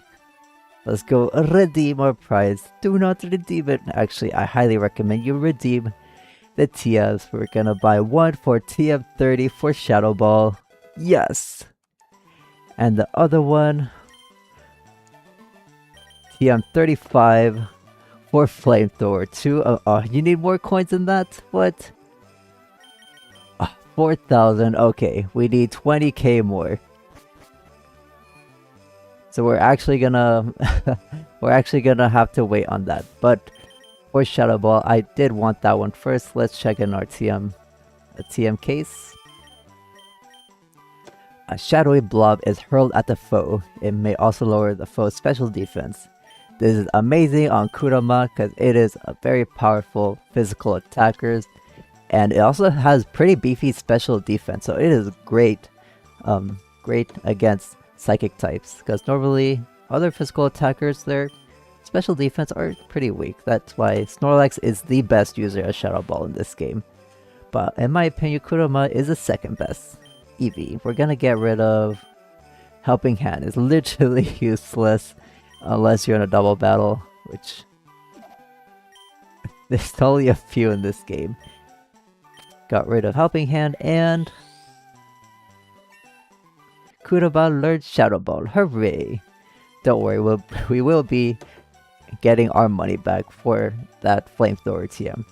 Now we're also gonna teach Psychic. I kind of forgot to teach this, but we're gonna teach it to Butters. Butters is finally gonna replace that crappy Confusion 50 base non-stab Confusion. We're gonna get a 90 base Power Psychic, so we're only gonna use Dream Eater when it's necessary. Honestly, we're still probably gonna be using it a lot because Sleep Powder, 91% Sleep Powder, is just so OP. But yeah, we're finally gonna upgrade to Psychic. Let's go. I still don't know what I'm gonna use my PP ups for, so I am gonna keep those in the PC for now. Now that's gonna be it for this episode. We are almost done. I mean, we're kind of halfway done with Zelda, but there's a huge dungeon. We're gonna investigate the rumored hideout that's in the game corner. So that's gonna be it from me for now. Thank you for watching, and in the next one we're gonna be checking out the rumor poster that's in the back of the Rocket Game Corner. I wonder what's behind it. Well, we will next time.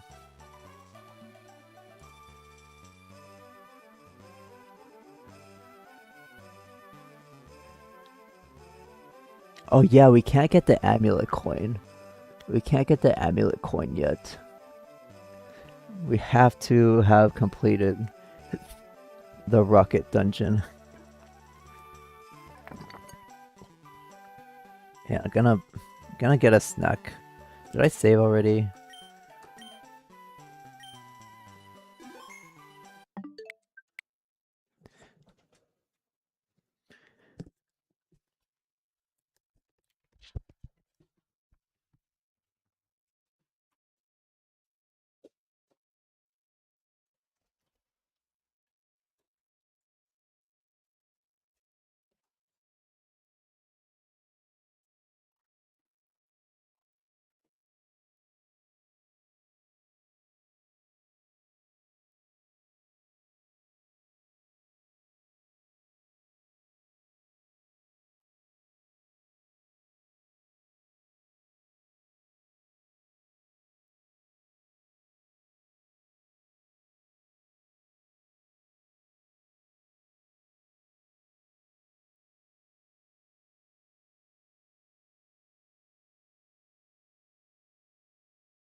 Okay, rocket hideout.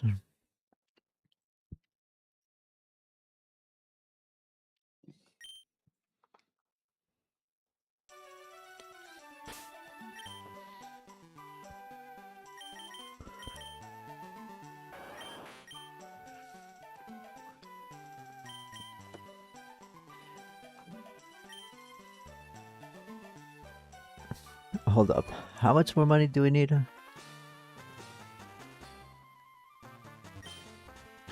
Oh man. Okay, we need 20,000, right?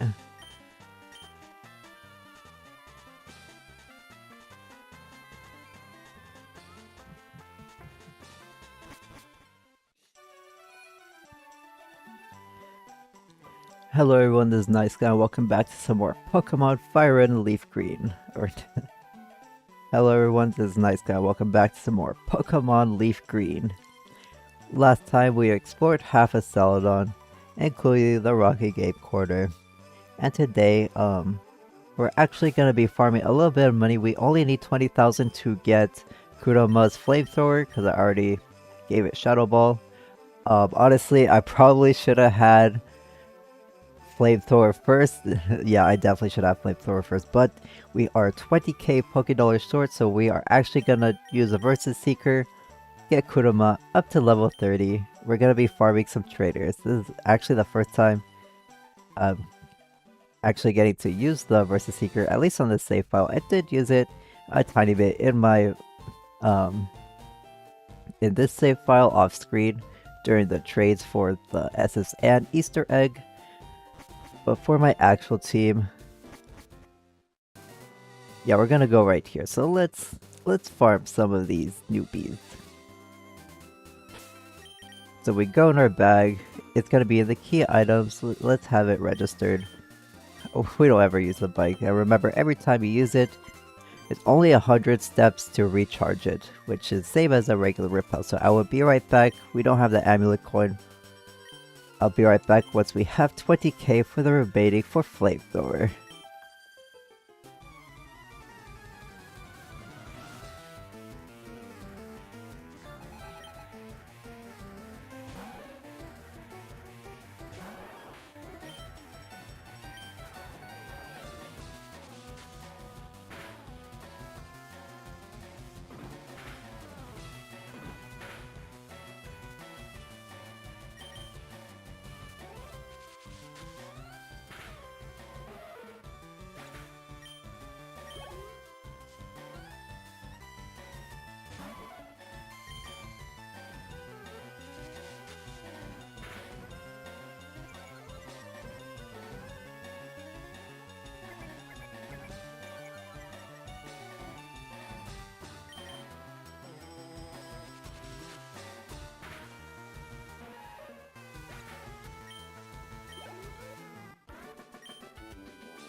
But did I accidentally have this in a loop?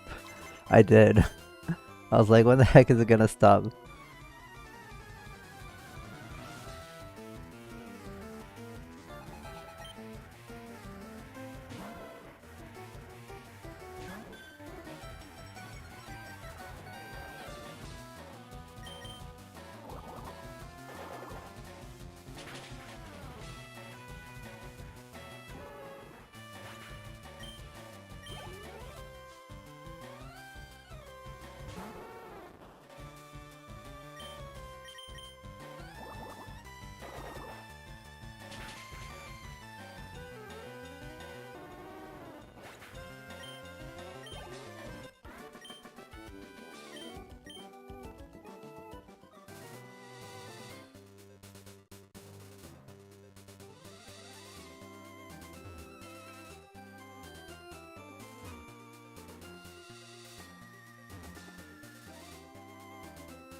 Alright, we are finally done. Good thing I realized early on that the gamers slash gamblers, they give you a lot of money, and that dude has 2 fire types, so it's literally so free for any water type or whatever you have water pulse on. So let's go back to the game corner, redeem some more coins, and redeem our flamethrower.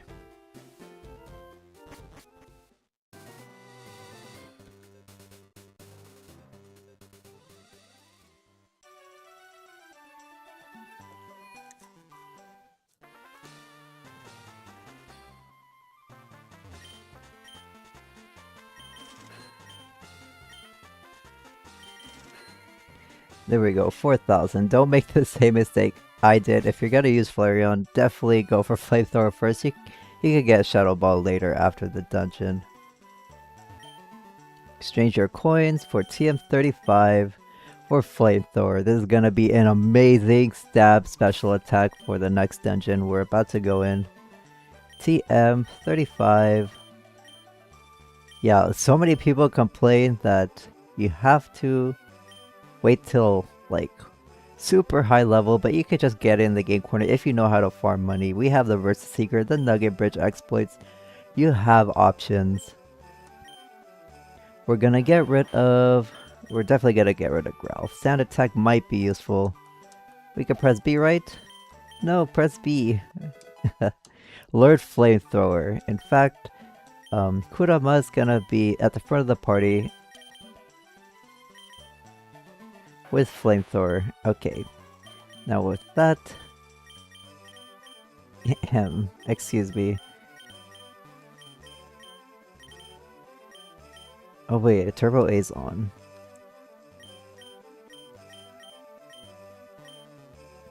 Alright, with Flamethrower in front, we are now prepared to go into the night. Let's heal real quick.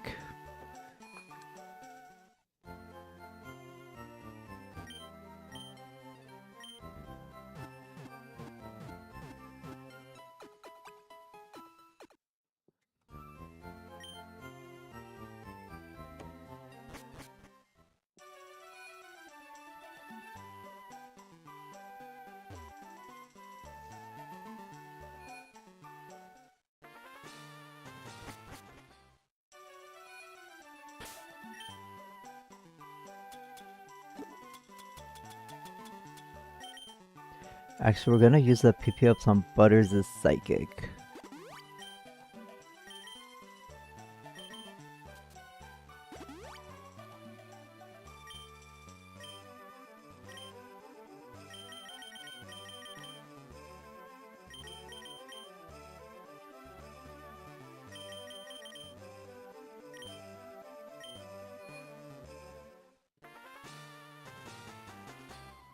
Alright, now we can go to that enticing looking poster that has a whole bunch of rumors surrounding it. I'm guarding this poster. Go away or else. What? What? There's so many rumors around it. I want to investigate. Isn't that what 10-year-old boys do? They're curious about stuff. Anyway, this guy's gonna have Eradicate level 20, but we have a stab flamethrower off a 110 special attack. It may be faster. Why are you going for a scary face? We're already kind of slow.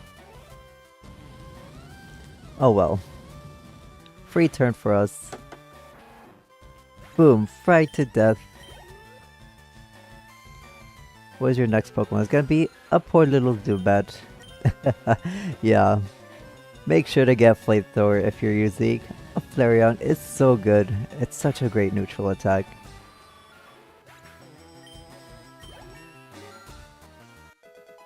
Grew to level 26.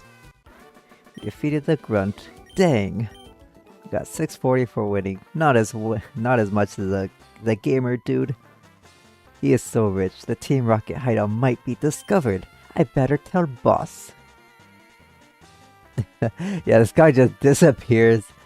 But actually, if you look behind the poster, hey, a switch behind the poster, let's push it. Boom! We can actually see he walked through some stairs that are only visible if we press a switch for some reason. Here we are in the rocket hideout. Now I do have an item path for this place in B1F. We need to go down to the bottom right in a planter. I think it's a bottom right planter.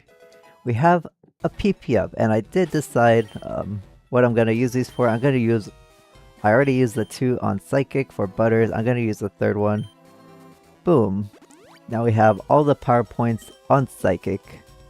It's now at 16, but we're gonna try to use Kurama as much as we can. Now, still in B1F, we need to go to the left room. There should be a visible item past this grunt. An escape rope, in case you want like an instant out of this place to visit the Pokemon Center. There's no healing in this place. You have to bring your own items. Or use the escape rope. You broke into Team Rocket's operation? What nerve! What? I didn't break in. I'm totally a new recruit. I just forgot my uniform. Eradicate Kurama. Yeah, that's why much better to have Flamethrower. I don't know why I bought Shadow Ball first. In my head, I was thinking, hey, I think I remember facing a few Drowsies in here. They're weak to Shadow Ball. But no. It's a bunch of normal and poison types, which Flamethrower is much better for. Wow, a lot of normal types. This is like the third normal type we're facing. What the heck? Why do you all have normal types? We defeated the Rocket Grunt. Boom! Now that's it for B1F. We need to go downstairs to B2F. Oh, the B2F items are optional right now. We need to go to B3F. I mean, you can face the grunt if you want. Boss said you can see ghosts with the Silph Scope. Hey, that's what the scientist said. That someone thieved away from him. Did you guys steal it? Gonna send out Zubat.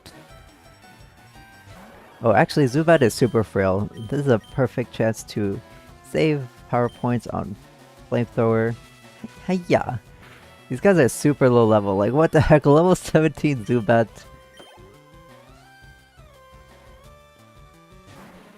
And this is why I recommend having Flamethrower over Shadow Ball, because Coughing is a physical wall.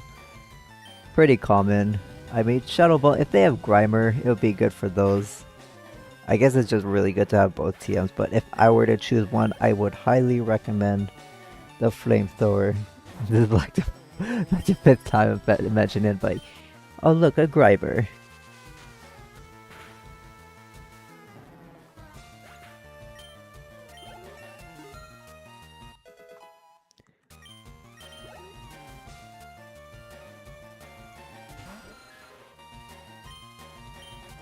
Oh, that's why you have a bunch of low level Pokemon. You have... is it 4 or 5 of them? I've completely oh yeah, you have 5 Pokemon. And another Raticate, this time level 17. Yeah, that's why they're super low level. That's how sometimes the Game Freak developers balance it out. If a trainer has like a lot of Pokemon, they tend to be lower level just to make it a little easier to defeat them. I surrender. And like I said in my guide, the B2F items are optional. We are gonna get them. They're not anything too enticing. In B3F, we need to go to the bottom, below the grunt. It's gonna be guarding a TM for us. We got word from upstairs that you were coming. And we're gonna burn this whole place down. What do you have for us? Oh, a Machop? Machop has more special defense. We're just gonna Shadow Ball. I actually don't know against an opponent with even defenses, which one does more? A Stab Flamethrower or a physical Shadow Ball? It's probably a Flamethrower. They're not evolved anyways. There's stage 1 evolution. What?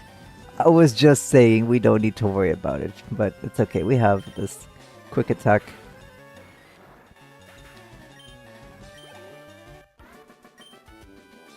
What? I lost? No. And what were you guarding? The TM that I said?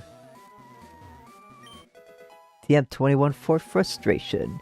It is the counterpart to return a normal attack and maxes at 102 power at minimum friendship. Pretty useless for us.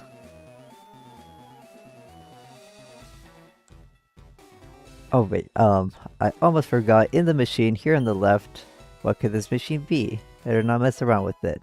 Right in front of it's gonna be this hidden nugget. Little bit of money.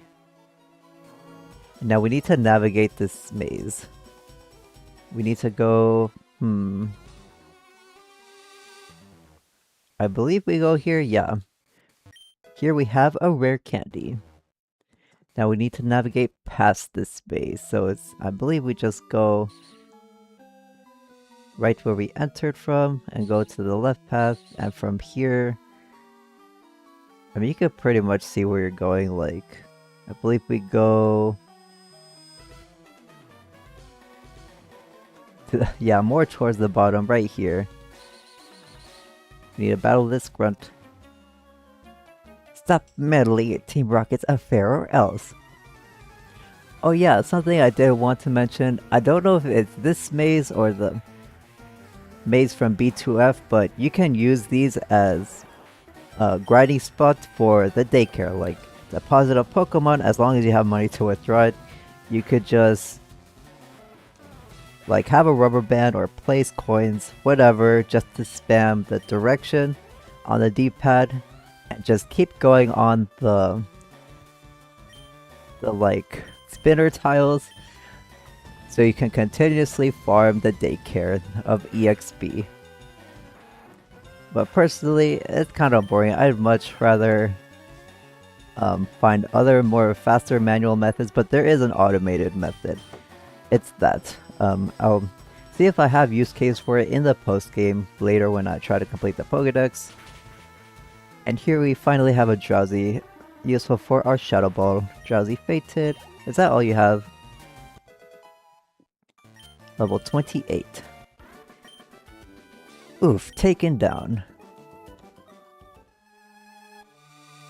Yeah, for example, like, we could have something that hold up on our analog stick and just continuously farm. There are multiple tiles you can do this with. Like, you can see on the bottom, on the top right, like yellow stopper tile, you can just hold left. Yeah, there's quite a few of these spinner tiles you can do that exploit with. But here on the bottom right, we have the black glasses. It is a held item, increases the power of dark attacks by 10%. This will be handy in the Psychic Gym later, for any Pokemon that has the move Bite. So that's the most common dark attack. Now here we are in B4F, right on the table next to this laptop. Oh no. Next to the laptop, the Max Ether. Fully restores 1 move's power points. You might use it in this dungeon.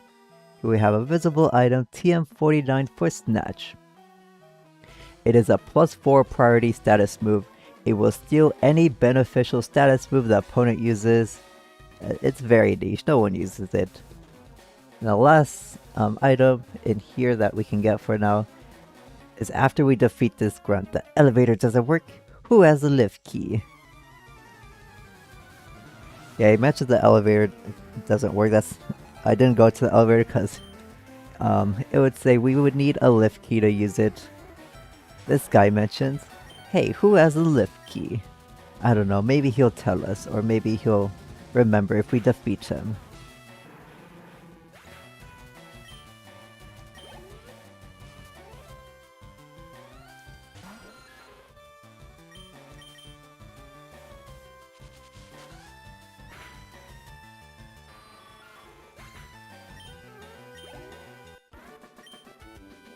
No. Oh no, I dropped the lift key, so it was you who had it. Yeah, we have obtained the key item, the lift key. This is what we need to use the elevator, so now we can backtrack to those optional items that I told you about.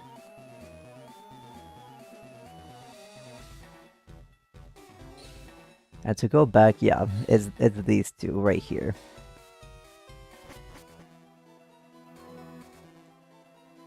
We already defeated the grunt, now we need to navigate this spinner maze. I believe it's this bottom one we want to go to. Yes.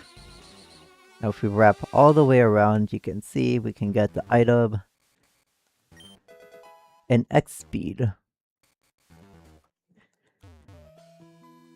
And to the left, you're gonna really want this item. This is gonna be a moonstone. This is the last moonstone you can get throughout your adventure. After this, you're gonna have to farm Clefairy, which is so incredibly slow and painful. I tried to do this on my own time. Oh man, I do not recommend it. Be prepared to have your patience tested.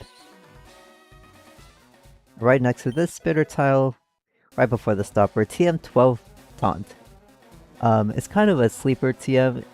It prevents the opponent from using status move for 2 turns. Yeah, kind of underrated. I think it's better than the home games though. Teach this to fast Pokemon, it can come in very handy for certain bosses. I didn't get to use this in my practice run, because I don't think I had anything that would like use it effectively or even at all. I don't remember. Now we need to go to... Alright, how are we gonna navigate this? I believe we go in this one? Please tell me I chose the right one.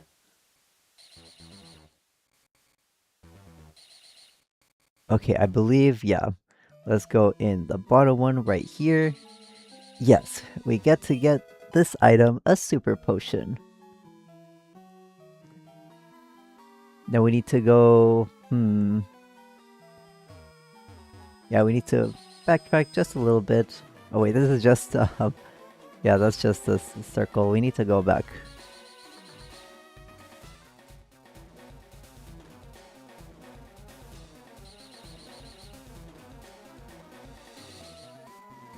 And I believe we take the top one now? Yes. Where do we go from here?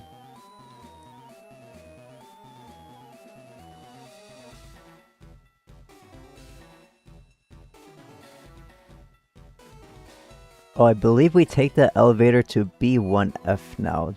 Because we have the lift key. B1F. There's one item we can get.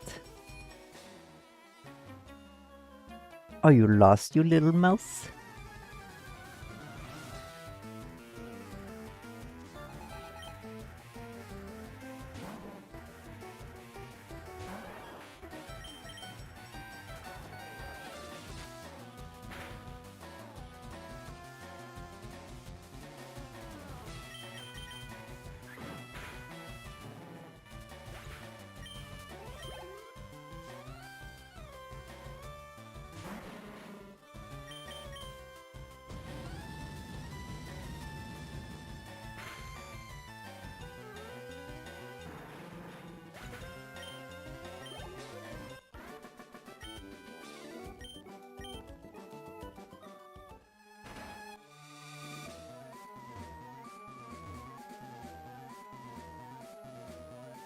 Oh wait, no. We already got the item that I mentioned,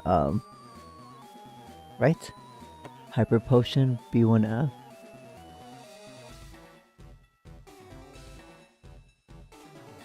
Hang on.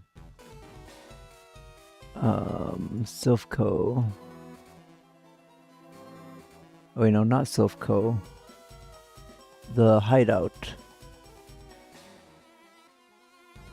Celadon City, Rocket Hideout.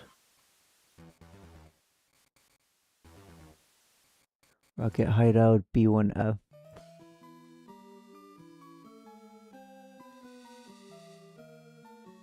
Okay, that just unlocks the exit. I mean, you can't do that for now, but we need to go to B2F.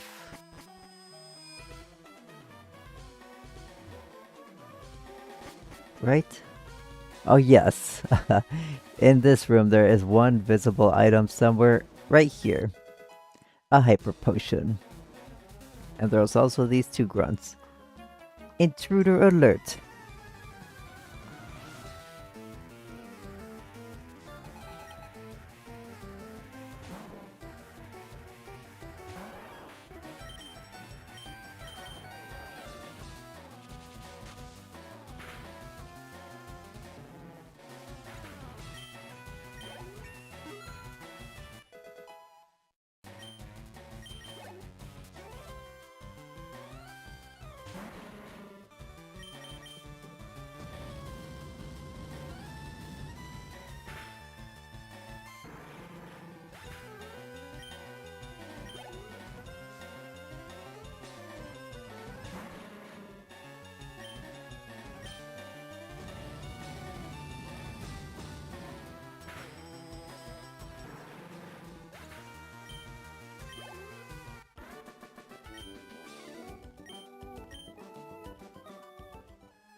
Alright, now we need to go back to B2F and take the elevator to B4F.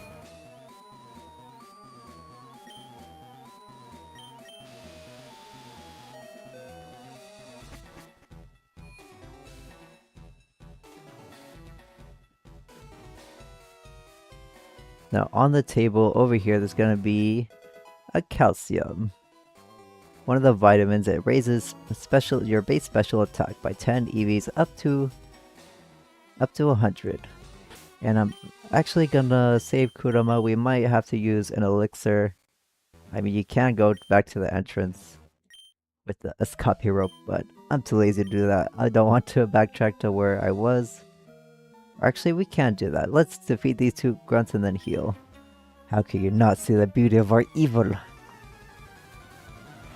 Yeah, I totally forgot we're in, like, right after B4F from the elevator, so we could just take the elevator back to B1F. Go Butters, we can finally use your psychic. It's so OP. We can finally start demonstrating why anything with a psychic move is so good in Kanto. Starting with Butters, the Butterfree. Excuse me. No need for the weak, super weak confusion anymore. We don't need to sleep everything. Yeah, we don't have to sleep everything instantly. It's 7 levels under. I'm pretty sure we can just hurl a psychic. Yeah, everything's weak for now, but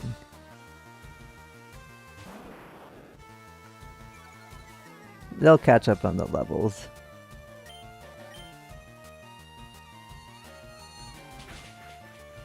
Gain a lot of levels on Luna thanks to that gamer's 2 fire types. He just had so much delicious money. I knew it wasn't gonna take too long to farm him. I know you ruined our plans at Mount Moon. They never give the rocket grunt's name, so we don't know for sure.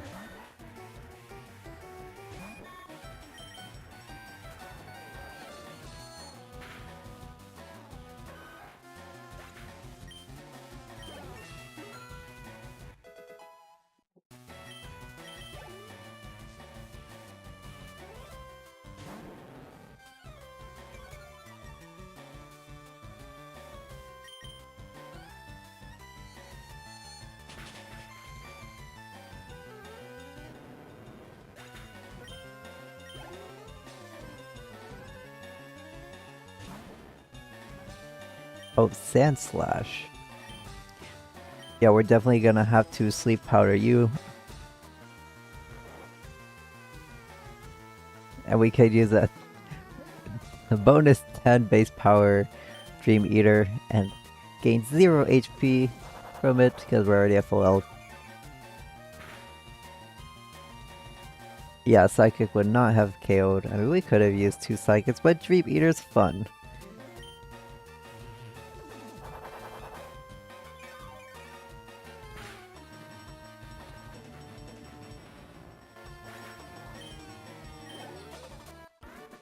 We defeated the Rocket Grunt, burned again. Now it is at this point, a very easy point to get back to. I recommend you go back and heal.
Oh my gosh, I totally didn't know that that dude was guarding the exit.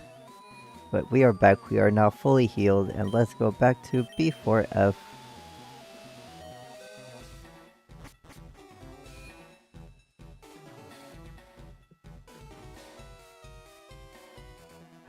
It looks like a senior boss bro. Who are you? Though I must say, I am impressed you got here. Team Rocket captures Pokemon from around the world. They're important tools for keeping our criminal enterprise going. As you guys heard from the NPCs that are running the Rocket Game Corner, I'm the leader, Giovanni.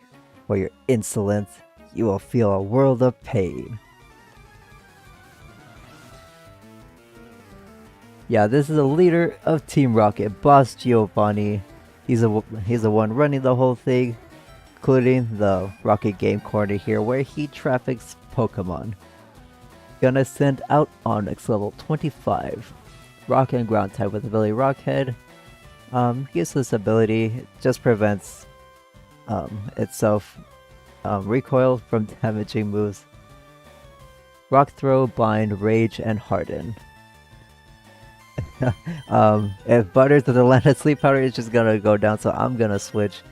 Who wants to come into... Actually, we could just go into Lotus. Just slap it with Vine Whip. We still have Vine Whip in our moveset. What the heck? Why did you go for Rock Throw? Oh well, free Razor Leaf for me. Are you sure you're the boss? You're not very smart.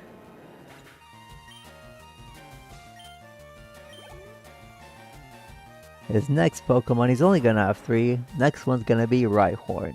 Ability Rocket, same as Onyx. It has no attacking moves that has recoil though. Ground and Rock type.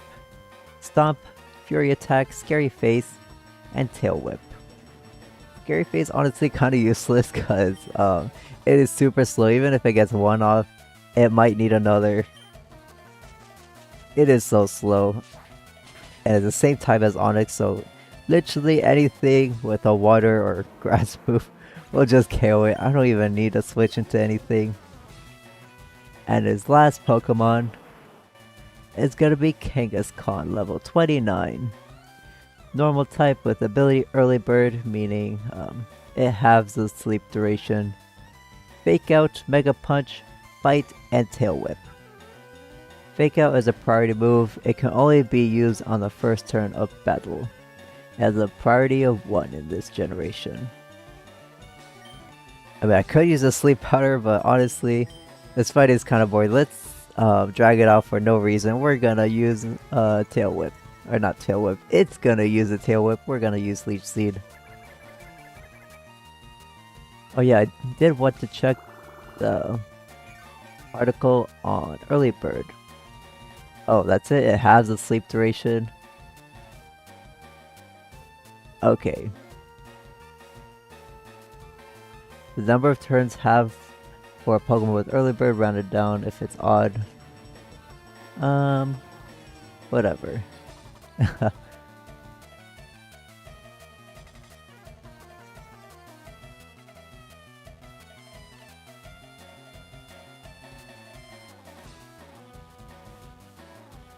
Oh, the number of turns for the effect of Early Bird is rounded down if it's odd. So if only 1 turn is present, it'll be rounded down to 0, thus Early Bird will just instantly wake it up.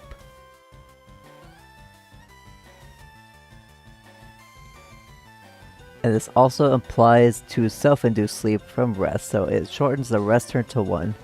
So actually a pretty good user of rest. It is kind of bulky too. Let me check its stats. We'll probably kill it with his rage. Oh my goodness, was that Mega Punch or Mega Kick? Actually, I literally have its moveset right here. It has Mega Punch. So it's actually 80 base power, the normal move.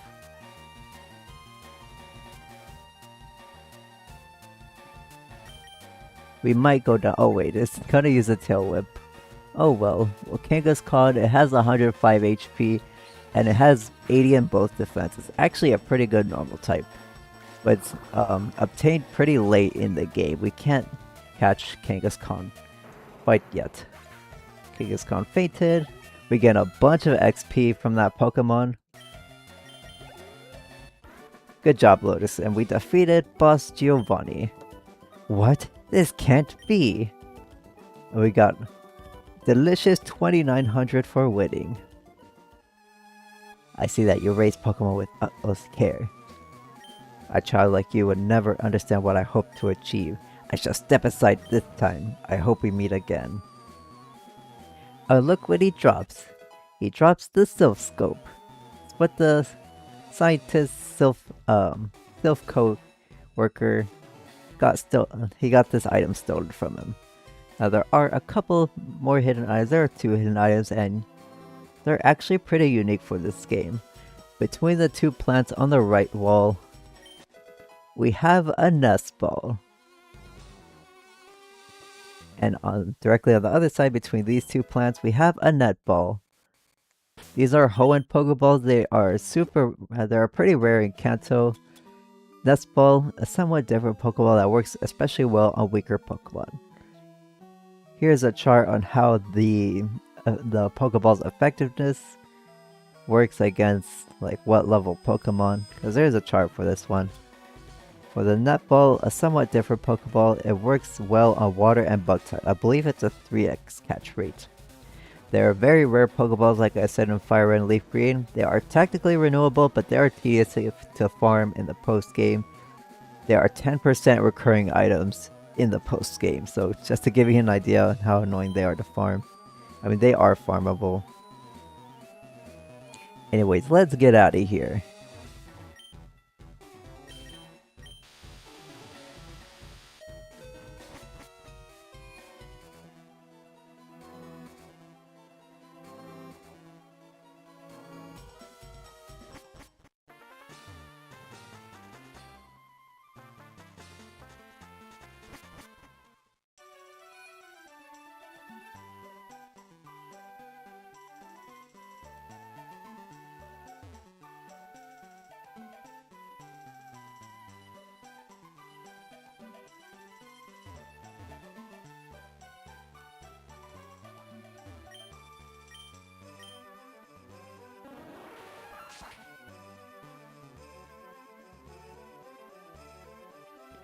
Oh, where'd the scientists go? I wanted to tell them that we grabbed the Sylph Scope. Now, there are a few things you can do at this point. I mean, you can go back to Lavender Town and talk to...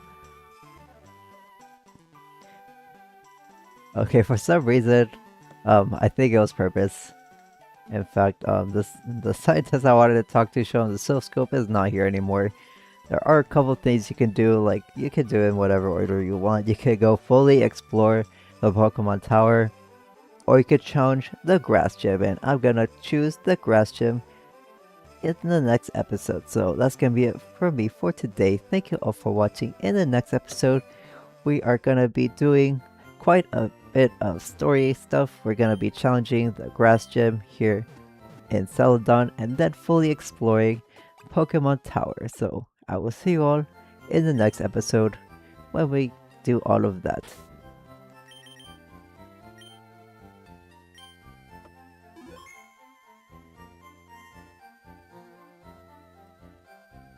Okay, I've been playing for quite a while. I think I'm gonna end the stream here.